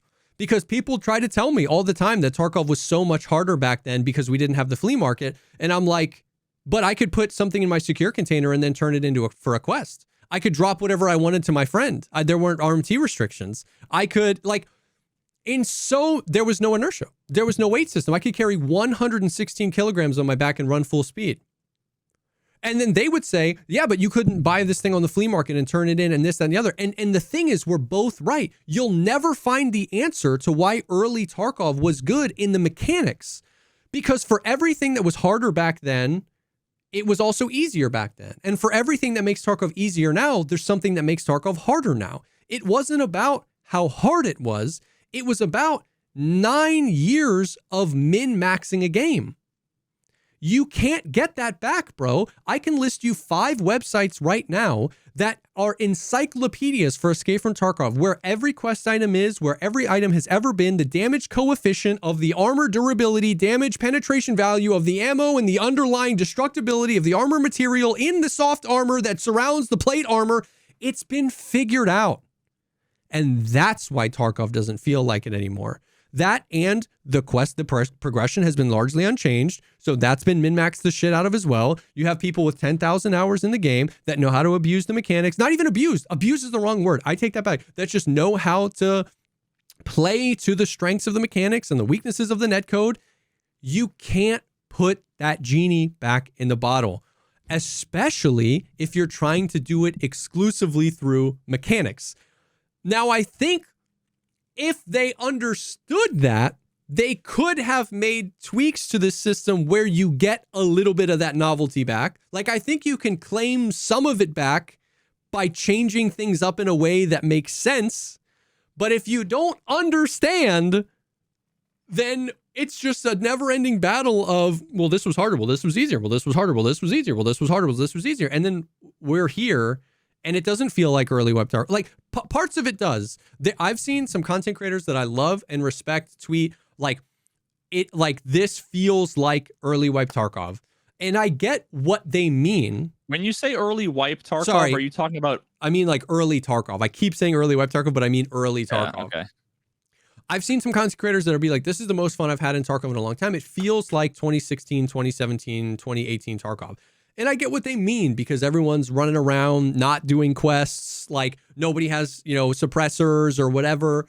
But I think that if they hadn't brought the quests back, my expectation is that most of those content creators, like a week in, would have like gone back to play whatever their main game was. Because a lot of those people were people that hadn't played as much Tarkov recently, came back, and they were like, oh yeah, this feels like it used to be. And I was like, keep playing, man. I don't know that it does. Like, okay, so there's so many pieces to this. There is. First of all, this is like really meta, because you kept saying early wipe, but it's actually, this is true on a micro level and a macro level, because what you have is everything is so crazy and scrappy in the first few days of a wipe, and then it gets super min-max. Everybody has the best gear, and it gets meta, and it's all just CSGO after that point. But that's what Tarkov from 2016 was, overall, on a macro level. So like, you're kind of right, even with using the wrong term. But there's another element to this that I don't know. I feel like the gravity of what I'm about to say will be lost on a lot of people who don't have the context for this. Yeah. But the early when so many of us content creators, because ultimately what we're talking about is like a bunch of tweets from all the big content creators and their opinions and whatever, and then 50% of the people are saying yes, queen, 50% are saying you fucking fell off, you're cooked, you don't know what you're talking about, blah blah blah, right? But when we I also don't want to say we, because it's not me, but what I'm thinking is what I'd be tweeting and talk about old Tarkov. Nikita, when he describes it, he's describing like 0.1 alpha, except 4 people played that. Yeah, that was my thing too. When he said we're trying to go back to the way it was in early Tarkov when there were no quests, I was like, it's literally clean, 22 and like 3 other people played that. Yeah, like, that's not when. Okay, so I was like late to the game, and I started in like 0.4, 0.5. Yeah, but that was 2018, 2017. I don't. Yeah, late 2017. I don't know if there were quests. I don't even know. I was so new. I would have been too overwhelmed to even look at the quests. Yeah. For the first few months, but I just like what he's describing. So this is one of those situations that I fucking hate, when I see people talking to each other using the same word meaning different things. Yeah. And I'm like, no, like you're not, because they can't come to an agreement and the things don't make sense, and they just can't realize that what Nikita's talking about is, what the build he had from the 7QA guys back in the early days, and what people are referring to with old Tarkov is, and I started before 95% of the people that play the game now played then. You know what I mean? So like, when people are like, old Tarkov, I remember when they came out with Reserve, it's like, fucking what? That's late shit, right? That's so true. Everybody's old Tarkov is different. It's all relative to when they started. So when, and what made Tarkov in 2017 and 2018 great wasn't that there weren't quests, because there were quests. It wasn't like there was so many of the things that Nikita seems to be pointing to that don't exactly apply. Yeah. And a huge part of it, and it's funny, here's where maybe the metaphor breaks down a little bit, in that, like, you know, watch a bunch of old videos and you'll watch like the AK-74 or the M4. It's like with the, you know, 60 round mags. It felt good. Yeah. When the movement was a little more like back in the day. Well, there's periods, right? It got a little arcadier and then not, and then they came out with inertia and all this stuff, and people get around it in all kinds of different ways. But like, a huge portion of what makes early wipe Tarkov feel so good is that you're all using Veprs without fucking handguards, and you know, you're holding it by the gas tube. You know what I mean? Like, and so that means the fights last longer because not everybody's getting insta one tapped on all this stuff. But a huge part of what made early Tarkov so great is something that, like, kind of like you said, it's something that you inherently can't get back. What makes the first 2 months of a new relationship so great? You've never seen the person naked and you're excited, right? You know, but after 60 years of marriage, you know, her wearing a new pair of panties is probably not going to get you fucking excited. You know what I mean? And you just lost. And similar to that, and to take that analogy further, the first couple months of a relationship, 10 years later, you can't get that feeling back. But if you want to get closer to that person like you were in the beginning, you would find how to do that best now. You wouldn't just go to the Italian restaurant you went on your first date and assume sparks would fly. And that's the point I'm trying to make. That's the inherent thing I think BSG doesn't understand, is they think if they just go back to the Italian restaurant, everybody will be like, it's just like early Tarkov. When they need to look at the game they have now with 10 times more maps and the hideout and bosses and meta shit and this, and they need to figure out how to get close again. Now, that's the metaphor. And Nikita wants to get excited about a hand job in the back seat of the car behind the Italian restaurant. Okay. Except the problem is that I need 17 blue pills to, you know, really get going. And now when you're 70, it's more of a sex crime than when you're like, you know, a high schooler. And so it's, I had to get that metaphor. I had to. What was I going to say? Something about hand jobs. No. And my wife, early Tarkov. Shit. What was I going to say? Dude, yeah. Oh, I got it. Thank you for stalling. The other thing that I don't quite understand is Nikita championing wanting it to feel like early Tarkov. You changed it. So either you think it's better now or, right? Yeah, so when Clean says he wants early Tarkov again, whether I agree or disagree with him, I can understand that it's like he's not the one that changed it. But why don't they just push 0.4 branch to make it live? But when they still have that. When somewhere. Nikita says we're trying to make it like early Tarkov, I'm like, then why did we change it from early Tarkov? Every change that's been made has been met with like praise, but also with like criticism and this, that, and the other. It's like, you're like the one person that doesn't get to say that.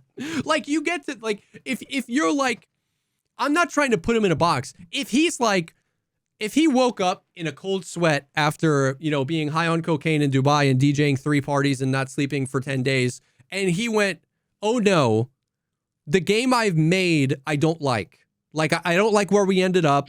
Each individual decision in isolation made sense at the time, but the sum total of those parts, like, if he feels that way, he has every right to, right? Like, I'm not saying Nikita can't say he wants to go back to early Tarkov, but crashing out on Twitter calling content creators like that friendly guy, like, you must have never played.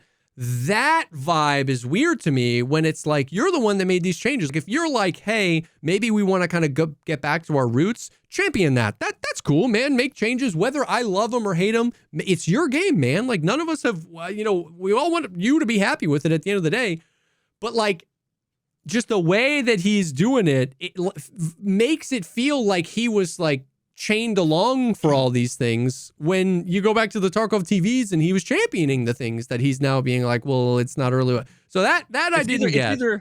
It's either that or it's just entirely out of touch with, like, you want to spice things up. Okay, well, I'm going to spray Kilo Axe body spray and Grandpa's going to wear the triple popped collar, red, white, and, yellow, Kanye shit from 2000. Yeah. Because my wife loved that back in the day. I'm going to whip out my Abercrombie fucking jeans or whatever. It's like, you can't use the old bits and pieces of the old smashed onto the new. Exactly. It's not the same. But right? I do vehemently believe you could, if you honestly, intellectually, honestly looked at what you have today and how you want it to feel, you could steer the ship. Like, does that make sense? Like, what you're saying is so right. You can't just take the old icing and smash it on the cake and be like, it's just like I used to make. But if you're looking at what you have and you remember what you wanted it to be, you can make changes, and that would be more subtle and more nuanced and more rewarding, and you can guide the ship back, but not by just gluing the old pieces back to the car. You know what I mean? Like, and that's the component I feel like was missing, was a real taking stock of what the game is now and a real taking stock of what he feels like was better about it back then, and then figuring out a way to meet those two. That was I'm glad they did it. I'm glad they're doing hardcore wipe. I'm glad, even if they are having an identity crisis about what they want 1.0 to be, I'm glad they're having it before 1.0. Like I'm genuinely so glad they did all this stuff. I just feel like the component they missed was like an honest look at the game and where it is and where it came from. And I don't know. Bro, I think I said a long time ago, I don't know if I said it to you or on this podcast, someone, probably ChatGPT would be the one to ask. He did 5 years of transcripts from our podcast, but I think a massive part of humanity's problems comes from a huge contingent of people being just unable to understand abstract concepts. Yeah. Which is, of course, why half of the things I fucking say are abstract. Everything's metaphors and shit, which people are like, it's nothing like that, because that's old people relationship. It's not a video game. Yeah, okay? Yeah. But remember when I made the Tarkov is going in the wrong direction? Yeah. The entirety of that video, it was about the essence. Yeah, it was this conversation in video essay form from Veritas. Yeah. It was not feature A, B, and C. Yeah. It was the feeling, the vibe, the whatever. Yeah. And that's meta, that's abstract, that's separate from the specific little things. And Nikita's like, yes, I get it. We'll take this little thing and this little thing, and it's like, you don't get it. Mm-hmm. You just don't. Mm-hmm. Yeah. Okay. There's one other humongous thing we have to talk about. And then I still want to get to like some things that like, I want to end this on talking about the things that like about this that rock, because there are some. But before we do, I do want to take a quick second and thank the third and final sponsor from this episode, and that is Turtle Beach. Ah, yes. Turtle Beach, you know them, you love them. Oh, geez, in the gaming space. If you're our age, you remember the kid on the block that got the fresh new Turtle Beaches, plugging them into the Xbox 360, man. It was like a whole new audio visual experience. And they're still at it, man. Their Stealth 700 series of headphones are incredible, incredibly comfortable, like the most comfortable, like solid 2-inch thick memory foam that when you put on, like perfectly cushions to your head. They're not too big. It really just compresses to like this perfect over your ear, super isolating. They sound great. 80-hour battery life on a full charge, which is crazy. They've got the microphone that hides, so it doesn't look like you've got the call center mic. But if you need it, it's there. They're awesome, man. They're great, bro. I've been loving mine traveling. Yeah.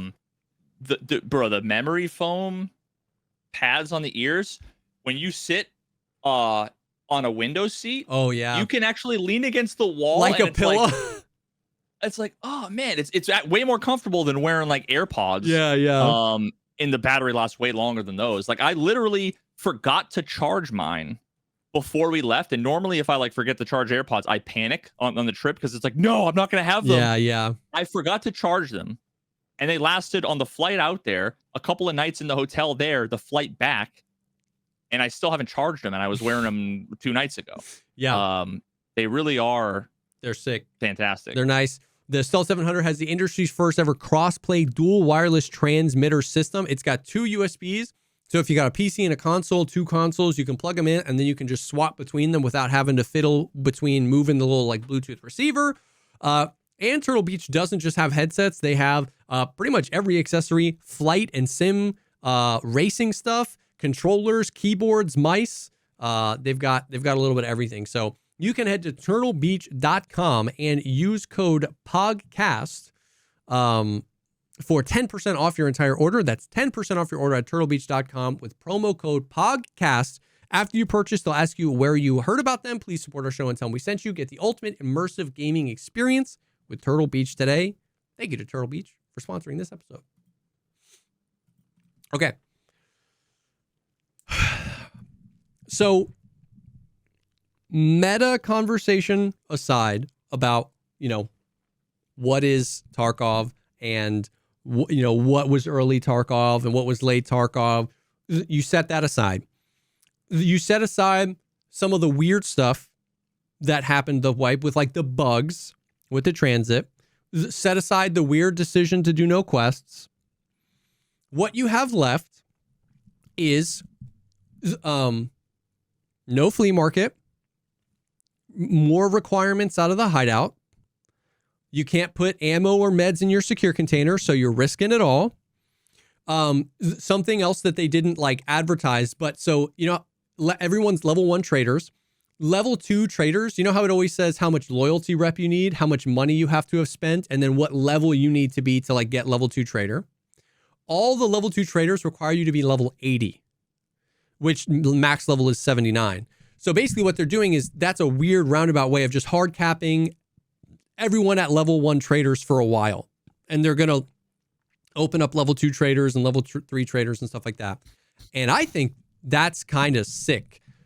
Once again, it's an arbitrary way to do it, but what have I been saying for years now? I wish there were less suppressors. I wish there were less optics. I wish there were less LPVOs. So no flea market. Everyone forced level 1 traders. Your risk. Yeah, but Go ahead. Is that not the worst way to do it? Yes. Because guess what? The change. Have they changed it now? Have they changed it back to now you get level 2 traders? Not yet. Okay. They're going to. But so like, let's say they change it a week from now for the next 6 months. Yeah. Like it's a change that is effective for 1 week. Yes. It's not effective for all the new players that come in for the next 6 months, You're which right. it would be if they just limited what the traders had available. No, listen, trust me. I know. I'm trying to give them the benefit of the doubt here. What I'm saying is the vibe of the game. Like this is the part where people are like, oh yeah, like it feels like early Tarkov because there are less things available to us. Death is more punishing because like all your ammo is gone and you can't replace that ammo necessarily. And there are aspects. I still think the secure container thing was weird, not being able to put ammo or meds in your secure container as opposed to like locking it the other way. But what I'm trying to say is like it actually does make for like it's a brute force way to do it. I will agree. There are much better, much more nuanced ways to do it that we've been saying since 2022. But this is a brute force way of basically compressing it and making, it feel like the like bum fights, random gear, what can you find? Finding an IFAK in a med bag goes crazy, right? Like it does brute force give that feeling. And I think that there are some things about the hardcore wipe that make sense. The AI being more difficult, I haven't really noticed that. I was actually really scared about that, but it's been fine. You know, when you aren't there scav bosses on every map? hold on. Does that Hold not on. mitigate every other Hold thing? on. Once again, you're proving that you're thought about this already more than VSG did, and you haven't thought about it yet. I just started thinking about it 14 seconds just ago. Started thinking about it. Ding, ding, ding, ding, ding. Set that aside just real quick in your brain. Finding an IFAC is important, you know, because you don't have meds. Finding a 30 stack of 5.6A1 or 5.5A1 feels like a pog moment. Like, it's a brute force way to do it. There were better ways to do it, but for a little bit, it did kind of feel like you were like, oh shit, I'm going to need that. Instead of just taking out hideout items and quest items, you might prioritize a suppressor that you found for a gun you know you have back in your stash, or an extra med that you know you're going to need. Like, that stuff felt cool. And once again, I'm going to make an assumption here that I think is fair. Okay, hold on. Let me pull this up again. Based on these things that I'm going to list off, no flea market. It's harder to get your hideout up and running. They've reduced the spawn of rare loot. You can't get as many crafts. The secure container is locked, so you have to risk more things. You get less money from selling things, and traders cost more money. You get less experience for killing things and more experience for surviving, and the AI is more difficult.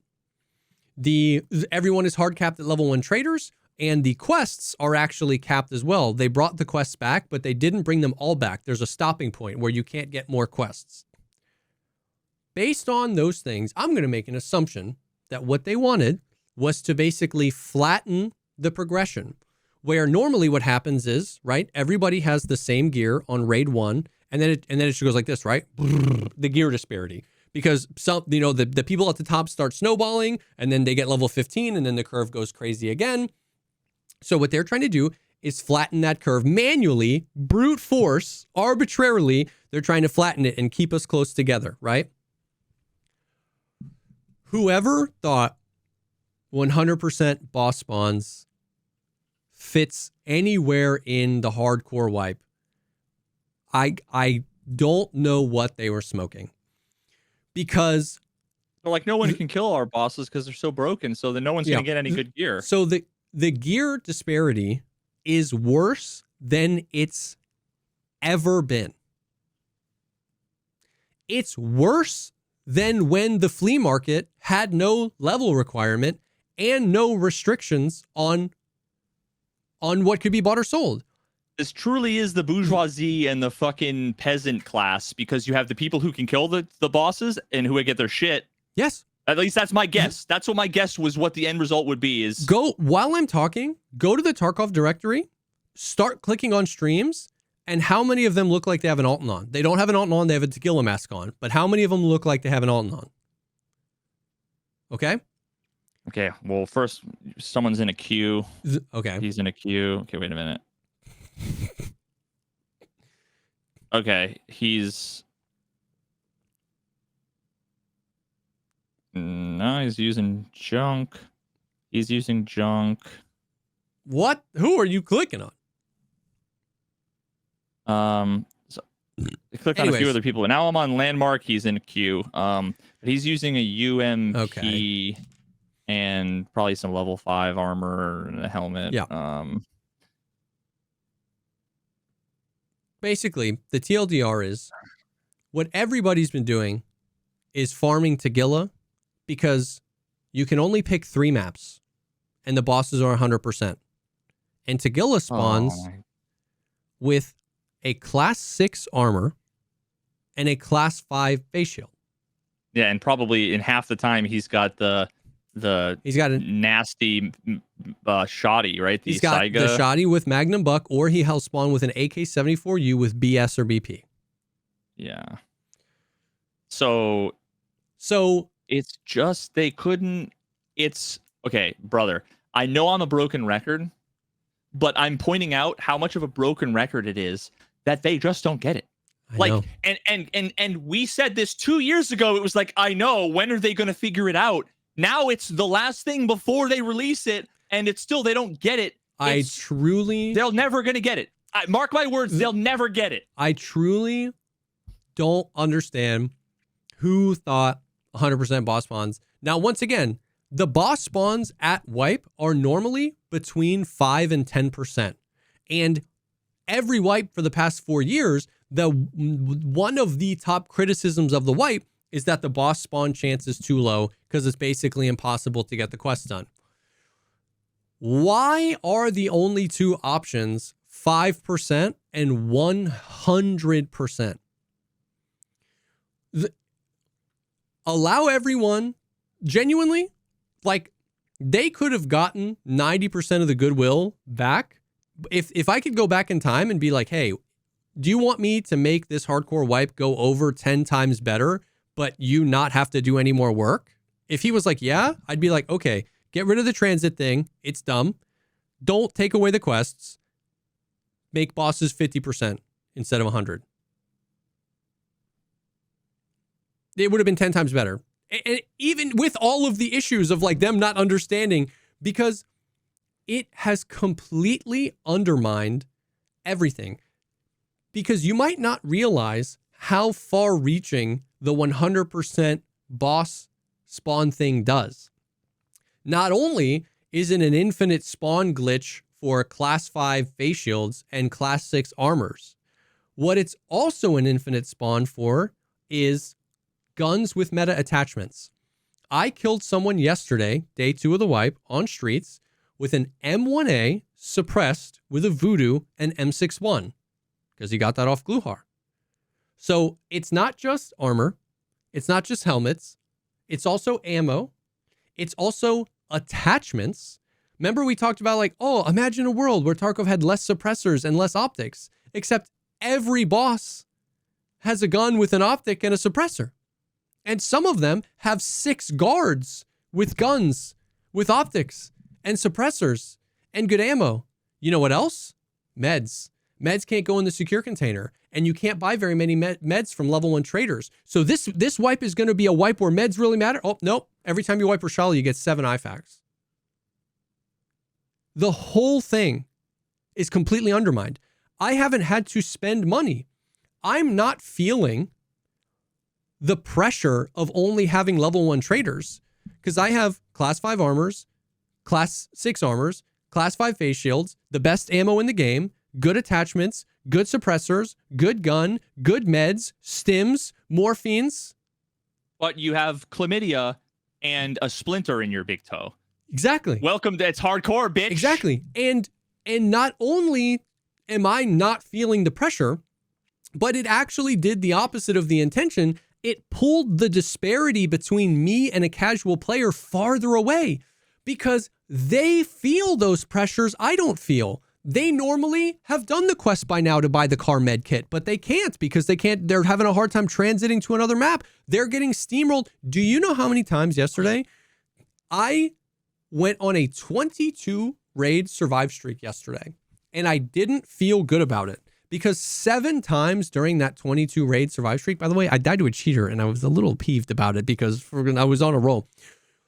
The 6 or 7 times yesterday, I was looking at my chat and got shot in the face and went, oh, brr, ha, ha, ha. But they had fucking... Because he had a Beretta, bro. US ammo or whatever. Yeah. And so it's like, it's just crazy that like so many of the ideas I've had for Tarkov have been explicitly about trying to find ways to push the curve down and make it less farmable for the Chads, but still rewarding, and less like you want to make it like kind of worse for the Chads, but not worse for the casuals. And every time they make a change, it's so clearly aimed at making it worse for the Chads, and it never makes it worse for the Chads. It only makes it worse for the casuals. So now it's like a random person, you know, a newer person that's played 2 wipes, they can't quest, they can't go to the maps they're used to, they can't scav, they don't have money to do anything, they can't buy anything from the traders, they don't have any of the good gear. And now, instead of running against Desmond at Desmond's skill level, but Desmond also has an AK, Desmond has an MP7 suppressed with good ammo and a scope and a classic. It's like, what? I just pulled it up and he had like a fucking 308 with an Alton and like whatever else, and it's like he's unkillable. He's unkillable. And like, it's one of my bullet points I have here is that new players don't know how to meta cheese the bosses. Yes. And specifically because of that, it's going to be infinitely more punishing for normal players and not a big deal for the people who farm. Like if I was playing right now, I have a feeling that without quests, my game loop that would be exciting is farming Tagilla. Yes. Tagilla. Okay, well now I'm going to go farm Killa, right? Like you just... And that's exactly what it is. You go to a bunch of the top tier streamers. That's easier than farming labs. Exactly.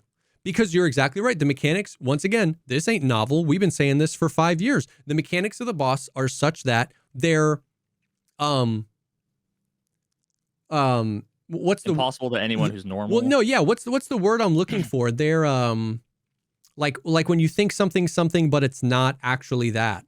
Like they're fake hard. They're not like they're hard only such that you don't know how to kill them. And then when you know how to kill them, you know what I mean? It's just like, it's almost trivial. But if you don't know how to kill them, it's like impossible to kill them. You know what I mean? And so it's just crazy, man. So once again, like, I really mean it when I said that at the beginning. I'm glad that they shook up the game. I think it's cool that they tried new things, but there were like technical issues. There were weird decisions made.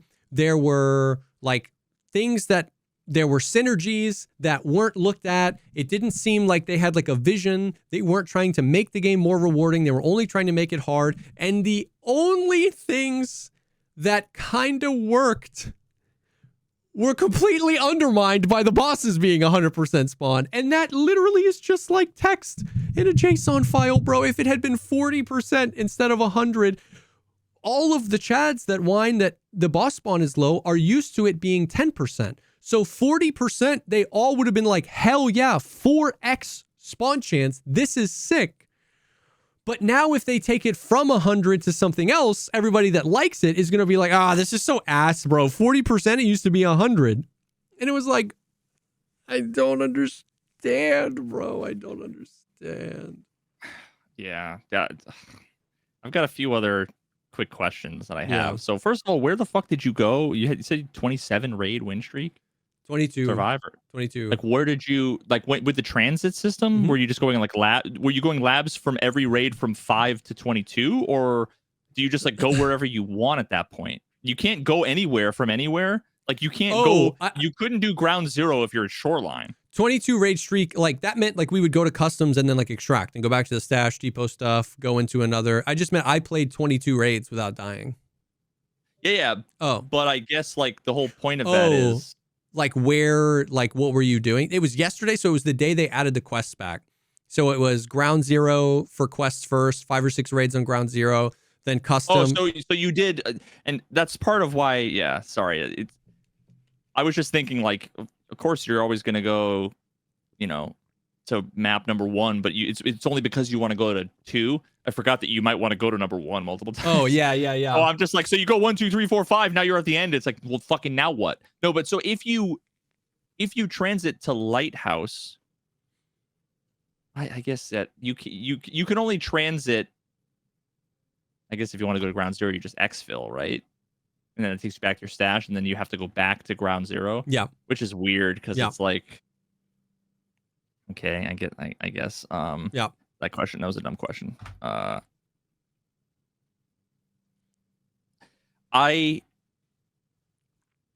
have one last question and then another comment on what you just said. So, one of the things that I think was like a really common experience, and it's part of the getting used to Tarkov, and it's something that I think is largely undermined by the fact that now people watch 10,000 hours of Tarkov content creators doing meta shit before they play their first raid. Mm-hmm. So it's like not exactly the same experience we had, which was like I thought scavs were aliens. Like that's how much Tarkov content I saw. I thought scavs were fucking aliens. Yeah. Or zombies or something. But it was the whole idea of like you got this stuff that you got out, and like half of the people, it was the gear fear. Yeah. It was half of the people don't want to use the stuff. For those people who were finally beginning to get over gear fear, like the first step, their like fucking first AA meeting there was, all right, I'm going to save this for the labs raid. Yep. I'm going to save the juice, the gear, the sick loadout. I'm going to put this in, and I'm going to use the fort, fast empty, whatever. Yeah. But in this case, you can't do that. You have to save it for labs raid being like, you have to save it for the last map in the guide. Basically, it's like, you're never going to, chances are you're not going to get to where you're looking to go with the stuff, which I feel like that almost, you could argue like there's a coin flip in which like that just means that people are going to use it whenever, right? Because you don't have the opportunity to like do the big gamble as easily. It's like, it's weird. Like the best way, the only way to get to woods is through factory. Your factory kit and your woods kit are very different. So like if you're trying to like min-max your woods shit, you want the scope, and you might not take a face shield. You might take a helmet with ears because you want to hear from farther away and whatever. And then, but you gotta run. You get the gate 3 spawn in factory, and you're now on the other side of the map as the woods transition, and you got to bring your Iskra and your water bottles to plant to woods. It's like, and you still can't go. You still can't use a multi-tool to take apart a gun and raid, right? Correct. You cannot do that. But I guess most of the optics, or maybe all the optics, you can swap out without that. I guess that makes sense. Just like, okay. Well, I guess, so all right. It's weird. The last thing I will say is you just kind of described the way that you would. Do you remember? And if not, it's fine. But do you remember like the quick bullet points that you had said for like how you would have done? Oh, the hardcore wipe. If I was going to do it with no extra nuance, but literally just like if I was going to guide them into making this better without an understanding of why it sucked in the first place, I would just be like, put bosses at 40% instead of 100%.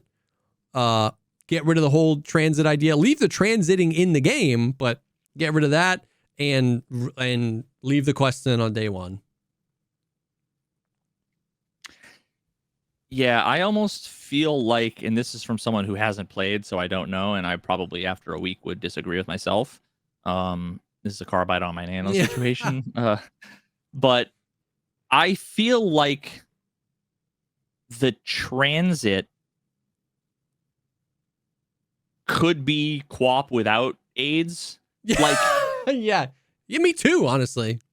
Like just make it manageable. If you can put cash in your secure container, and fix the spawn issue, it might be exciting. Ignoring. No, I really actually don't disagree with you. Needing to do quests where you have to take 3 helmets and 2 gazelles and and plant them. That shit is scuffed with the transit system. Yeah. But if you just have to go to a map and kill like a boss or whatever, that's actually really exciting if you have to survive 3 raids beforehand. Yeah. Dude. Now the rewards need to be proportional and all that stuff. Yeah. But I still think that the transit system, especially with, that's as close as you'll get to open world ever. Yeah. You're not wrong. Dude, 18 seconds into the wipe, 4 ideas popped up that like, this would have been sick. The problem is like, the reason I said get rid of the transit system is because once you start going down that rabbit hole, it's a slippery slope of like, if they just change this and this and this and this and this, and you're like, fuck, they never would have. So that's why I said, like, if I was going to do it, hey, do you want no more work? Get rid of it. No, 100%, dude. Imagine this. Imagine these 3 or 4 changes that are probably relatively trivial in terms of like code. 1, fix the fucking bugs. Don't let people spawn inside of other squads and help, fix the crashing issue. 2, add woods to an available map. Because from woods, you can transit a lighthouse, which means that not every map is only 1 transit away. And it makes sense to me because those are the OG maps, Customs, Woods, and Factory. They all have a very different vibe. Customs is lots of buildings and close quarter stuff. Factory is obviously the uber close quarters. Woods is like the big open space. So those as the maps, like you have to leave ground zero because that's where all the quests are. That would alleviate some of the pressure of everybody funneling into the same map. It would alleviate some of the scav pressure as well. Then here are some ideas that Chad came up with that I think would be, well, no, before that, one, let me keep the cash or make depoting shit free. I've always just been a proponent of like, yeah, I mean, you remember I used to say this all the time. If I can just extract for free and put this shit in my stash and then queue the other map or like queue and go again, then why does it cost so much money to keep playing the game and send it to my stash? Yeah, it didn't make sense before. It makes sense now. A little bit, but either make it free or let us keep money in the secure container. And then here are some ideas that people had. One, it would be sick. You know the maps, the useless actual maps?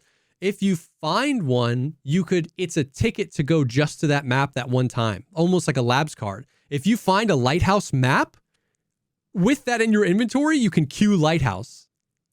Like that would be sick. One, if the loot was buffed, basically the farther away you are from the circle.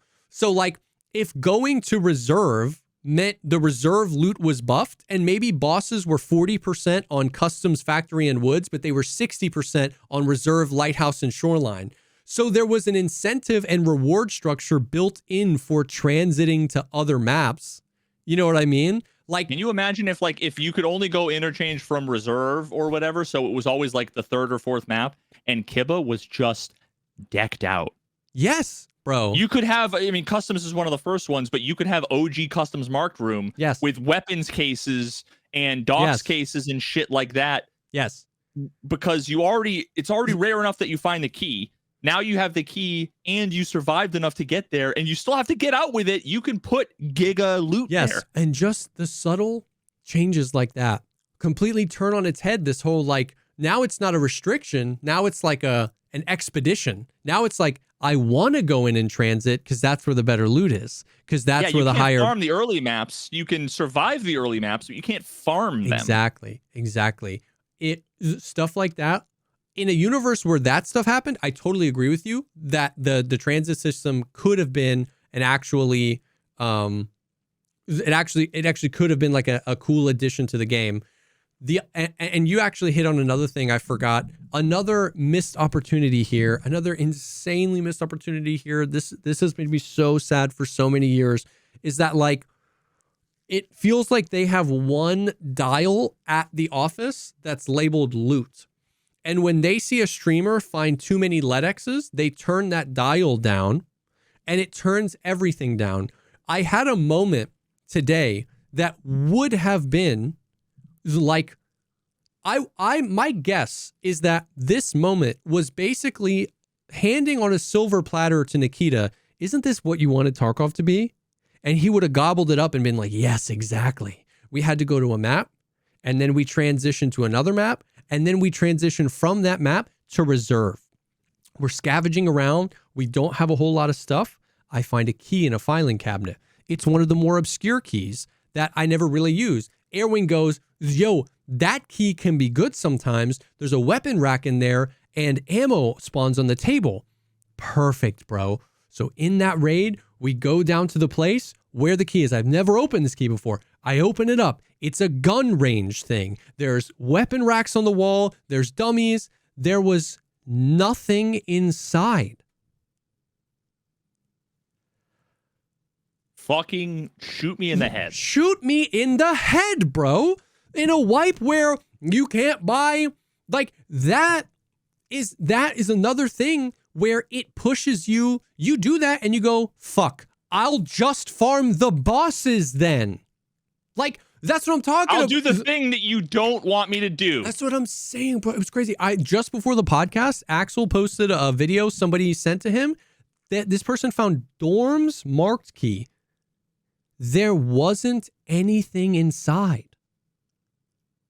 Not one thing. Not a PM pistol. isn't it possible that cheaters vacuum that shit up or something? Certainly.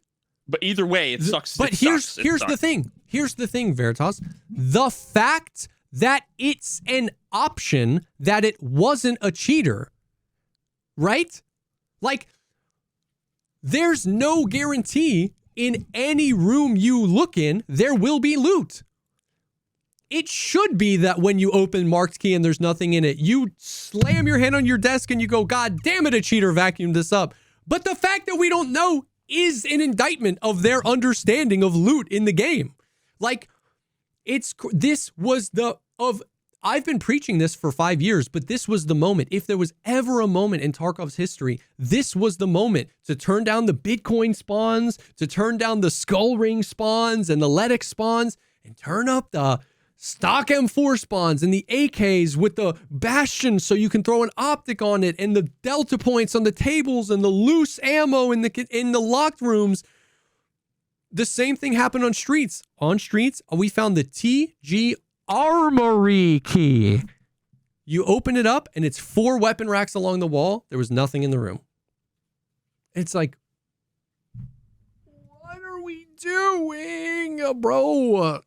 So the TLDR is that the hardcore wipe is the Tagilla wipe. It's the boss farm wipe. It's day 3. I ran around all day with a 5.56 suppressed weapon, with a scope on it, with class 6 armor and a class 5 face shield, mowing down people that don't have enough time to learn how to farm Tagilla on the hardcore wipe. But I must have not played when early Tarkov. I don't know, man. I wanted this to be a success, even though there were things I was frustrated about. I wanted this to be a success. But so here's what I have to ask. Okay. When you say you wanted this to be a success, the question I asked when we were talking about all of this a week or two ago is, like, in a world where they did this perfectly. Yeah. They executed this hardcore wipe perfectly. Yeah. They would still have gotten mixed feedback. They would then have misunderstood it and then converted that into questionable design decisions. Yeah. Best case scenario. Well, but I don't think there's a world where they could have done it perfectly without them being the type of people who could have interpreted the feedback better. Like, you know what I mean? Like, those are sure. You know what I mean? Like, I'm being generous on A. Yeah, no, I get you. You're not wrong. You're not wrong. But instead of that, they botched it by missing the forest for the trees, like proving that they didn't understand any of the feedback that they've gotten for the last decade, while also making changes that are so specific and niche and situational and temporary and in combinations together that they render any feedback they get completely meaningless because too many variables were changed in the fucking experiment, while also diverting attention and development efforts away from 1.0. So I have to ask, why the fuck did they do this? Was it really worth, this was fun for 4 days and novel. Guess what? Everything's going to be different and it's all irrelevant. Yeah. Nikita could have just sent us all fucking creamsicles and a $5 bill, and it's the same shit. It's not relevant to the game we're going to play a month from now. Yeah. I just don't understand why. Like, either some of these changes they wanted 1.0, and that's horrifying, or they don't, and then it's like pointless. Yeah. I just don't understand. Like, you have to ask, what's the best case, most likely case, and worst case scenarios here, and none of it makes sense. None of it makes sense. I'm with you.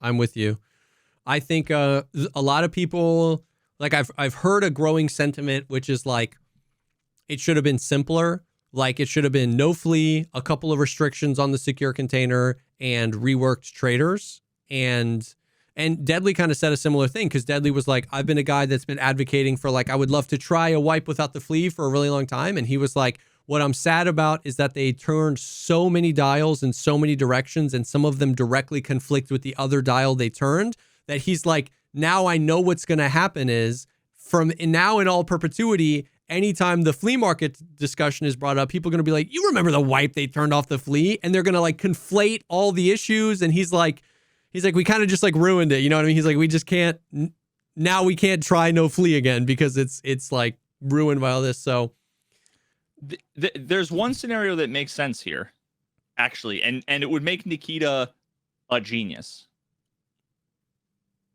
But as a genius, as like an kind of an art socio-political commentary. Yeah. Are you familiar at all with Calvin Ball? Calvin Ball?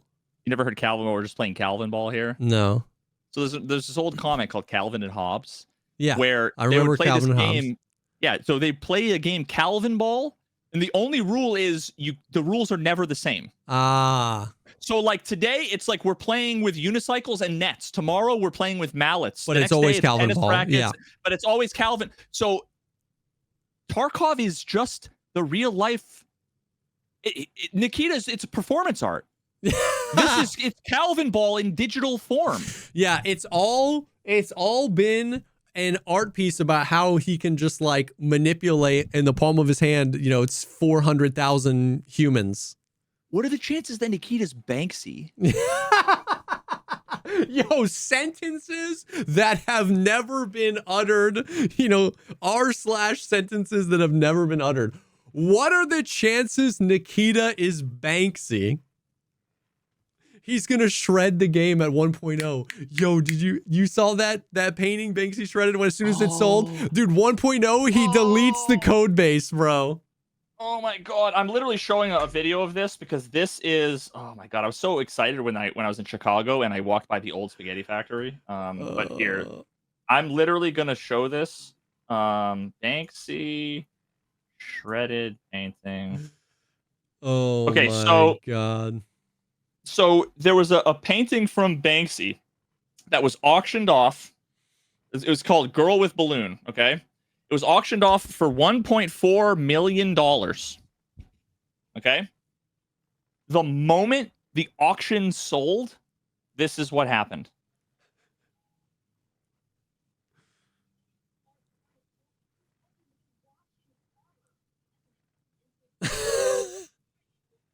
The painting shredded itself. Yep.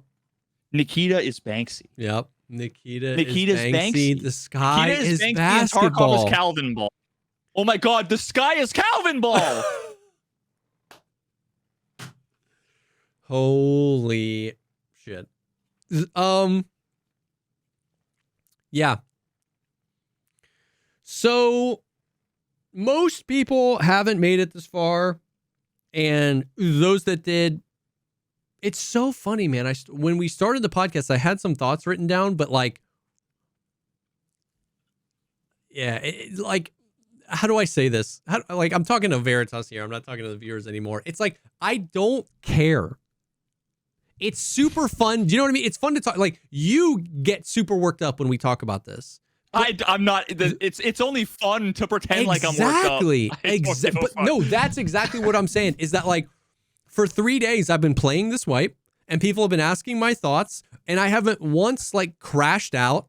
I haven't once like yelled. I died a couple times today, lost big kits, and I was like, yeah, that sucks. Like, we'll get more kits. Like, it is fun in this setting because it continues to confirm that you and I are like right about some of the things we've been saying. So it's fun to like get worked up. Sometimes I'm right about things. And it's fun to talk about it and deep dive it. And the natural progression is the more we talk about it, the more thoughts I have about like what they could have done, or like how I feel like they missed it, or how I feel like they don't understand. But like, I don't care that much because I have finally like kind of like detached myself from the future. Like I want Tarkov to succeed. I want 1.0 to be banging. I want 1.0 to just be the beginning. I want 10 million concurrent players playing Tarkov. That would obviously, I like the people that think I'm preying on Tarkov's downfall. It's crazy. I stand to gain so much like financially if the game blows up again. You know what I mean? I want it to succeed. But at the same time, if I want to take it back to the analogy we talked at the beginning, if I want the ice cream shop to succeed and they serve me dog food when I ask for something other than vanilla, I'm not the asshole for being like, hey, dog food sucks. You know what I mean? It's like, I don't have to be a mechanic to walk out in my driveway, and if somebody's putting triangle wheels on their car, I don't need a degree to be like, hey man, do you think that's smart? And if he goes, 100%, dude, I'm trying to make the bumpiest ride possible, I'll back away and I'll go, I think you're succeeding, bro. That's kind of sick. But I'm not going to apologize for being like, hey, do you think round wheels would be better? You know what I mean? And so that's what we're doing. It's like, it's his car. I don't care, but I'm walking to the mailbox going, hey, you think round wheels would be better? I don't know. Yeah, you're going to the ice cream shop, okay? You are like, the vanilla's great. Your friend is the owner. You're like, vanilla's great. Yeah. You know, maybe mix it up though. You know, I think you could probably do some other flavors fantastically, you know, to complement this. Yep. And then you come back and they don't have anything else other than dog food flavor. And you're like, you know, maybe have you thought about like, I don't know, pistachio, coffee, chocolate? And they're like, you don't have to eat here, bro. It's like, really? Yeah. Fucking really? Exactly. That's the I shouldn't have said anything because fuck me, I don't have to be here. Like, yeah, you must not have eaten here back in the day. It's like, yeah, okay. you don't know, you weren't here before vanilla when it was dog shit flavored, and you know, and everybody loved it. Flavored. Yeah. So once again, most people haven't made it this far, and of the people that made it this far won't believe me. Like, you know what I mean? Like, after hearing me crash out for genuinely 2 hours and 16 minutes about this game, no one's gonna believe that I don't care. But truly, that was a crash out. Well, I guess it wasn't. I guess it wasn't a crash out. It got close to a crash out. I just like, I have thoughts, and this is so much of a better place to dump them than like constantly while I'm streaming. You know what I mean? That's a recipe for disaster, because like you and me are just going to have the conversation beginning, middle, end. Whereas, you know, Twitch chat, it's beginning, middle, beginning, middle, beginning, middle, beginning, middle, beginning, middle, and then I die. Yeah, I'm not going to think about Tarkov until about 6:29 next Thursday. Exactly. So it's like, it's therapy. So yeah, if you are enjoying this wipe, fuck yeah. I genuinely can think of like 72 reasons off the top of my head that you would be enjoying this wipe more than previous wipes if you hadn't played in a while and you're coming back and it's shaking things up. If you've hated this thing but not this thing or whatever. If you disagree with me fundamentally on what you think Tarkov should be, and you think it's this, like, I can think of 70 reasons, and I'm not trying to take away your fun. I don't care if they don't change any of this stuff. But this is what I think about it. You know what I mean? Like, I don't inherently think my opinion is right, but this is it. This is what I think about it. This is where I think they missed the mark, where I think they hit the mark, why I think they missed the mark. And if Nikita was like, I disagree with every single thing you said, I'd be like, oh man, your game, your game. Do you? If you want to put the triangle tires, man, who am I to stop you? Yeah, and you know, anybody that disagrees with you and takes issue with any of the things you said, that's just like your opinion, bro. That's just like, get good, bro. Like, the difference between you and I is these are both our subjective opinions. A few thousand people give a fuck about Jesse's, and they don't care about you. Bro, zinger! I'm sorry. They care. Just someone out there. Just like everybody's opinion. You know, opinions are like assholes. Mm-hmm. You're all them. I'm pretty sure that's how that saying goes. I'm pretty sure that's exactly how that saying goes. Now, actually, funny thing I just said that because I remember my old defensive coordinator, the guy who used to run down the field. If you like miss a tackle or whatever, and or the guy goes on the right side and you're like on the left side, and it's like you're just kind of jogging, sort of like, I'm not going to catch him, so I'm not going to run after him. He would be jumping Pop Warner Football, jumping, going, "Are you watching a fucking movie?" Just down the fucking sideline, like, oh, like yeah, doing the crank movie camera I thing. love that for Watching him. a fucking movie. So this guy used to say I that love phrase, that for him. and he said this phrase that when I Google it, I think he had his own like custom flavor, his own topping, special spice on top of it. The whole opinions are like assholes. Uh-huh. Like, what? How does that Our opinions full phrase are like go? assholes. Everybody has one, but nobody wants to see yours. That's what I thought it was. Okay. So that's a different variation. Ah, okay. Finn is on it. So when I Google it, it's just opinions are like assholes. Everyone has one, period. That's the thing.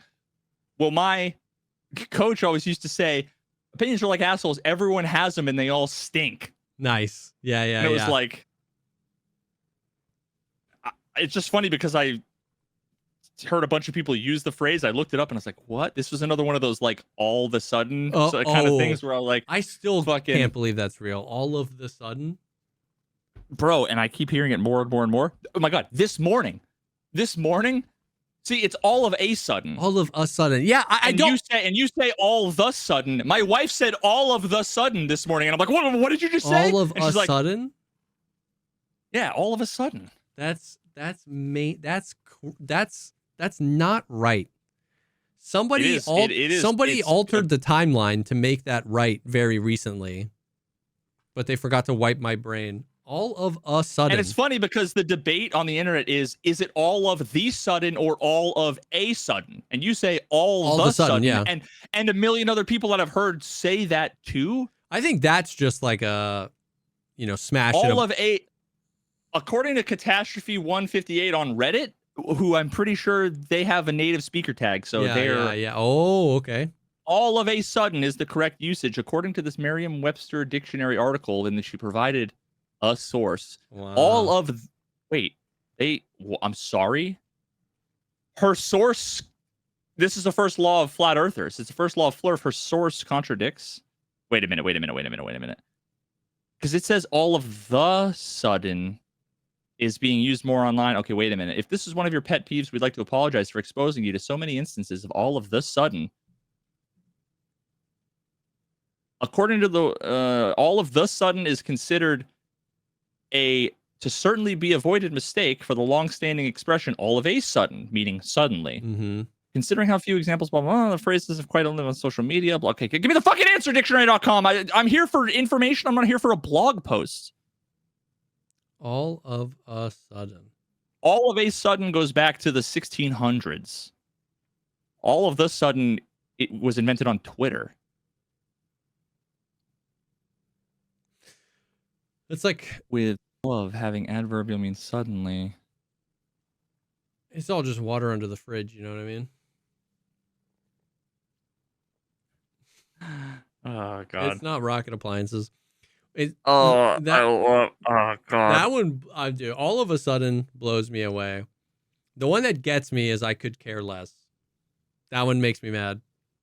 Oh my God! Someone said that too. Someone who I respect. They're always like. I was like, wow. It's always someone being like a snarky asshole when you're always like, I could care less about that, bro. Like, you're always kind of having that attitude when you're saying it, and it's like, that means you care.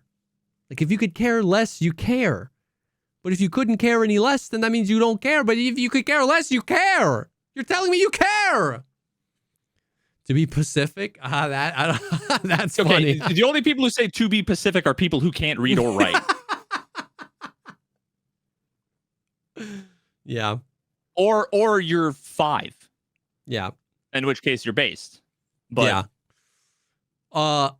Could care less gets me mad. Irregardless makes me laugh. That one I just think is funny. That one I just think is funny. There's what is the word though? There's another word that is similar to irregardless. Regardless. No. It's like irrespective. People say irrespective, and they're like, that's not a word. It's like, no, that is a word, you fucking imbecile. Yeah. It's irregardless is not a word. People are trying to be is a word. Yeah. Get your pedantry correct, dickhead. Yeah. Yep. Irregardless is not. I mean, I'm sure irregardless is like officially a word now because enough people say it and they put it in the dictionary at some point because that is kind of how language is. But irregardless is not a word. Regardless is a word. My favorite thing is like someone's like, there's no way. Like so I'll say irregardless is not a word, and they'll be like, yes, it is. And I'll be like, what does it mean? And then they'll define it, and I'll be like, what does regardless mean? It's just, and it's the same thing. It's like, why are we adding the ear? Yeah, it's one of those redundant. It's the same thing. It's the same word. Yeah. Okay. Well, I'm sweating. Yeah, that is the stuff. Tarkov hardcore wipe. Come by the stream. We're having a blast. We're having a good time. Anyways, or explore the great United States with me. Yeah. Oh yes, on GeoGuessr. Yes, sir. Thank you guys for hanging. Thanks for being here. Thanks for being a part of the Kazam. Thanks for being a part of the pod. I always say that at the end of my stream. Thanks for being part of the Kazam fam. Thanks for being a part of the Kazam. support I agree. on the podcast. If you want, you're welcome. Thank you. If you want even more content like this, you can go to patreon.com/thepodcastpod. You can get early ad-free access to these episodes and additional episodes where we get this heated, but about like, I don't know, if there are aliens or like what is consciousness or like religion. It's pretty freaking sick over there, actually. Yeah. Are kids a mistake? Yeah. That's what we talked about. Like, yeah, should you bring kids into the world? That's what we talked about this week. Yeah. So head over there, patreon.com/thepodcastpod. It's linked down below as well. You guys the best. Thank you. We will definitely see y'all on the next one. Ta-ta.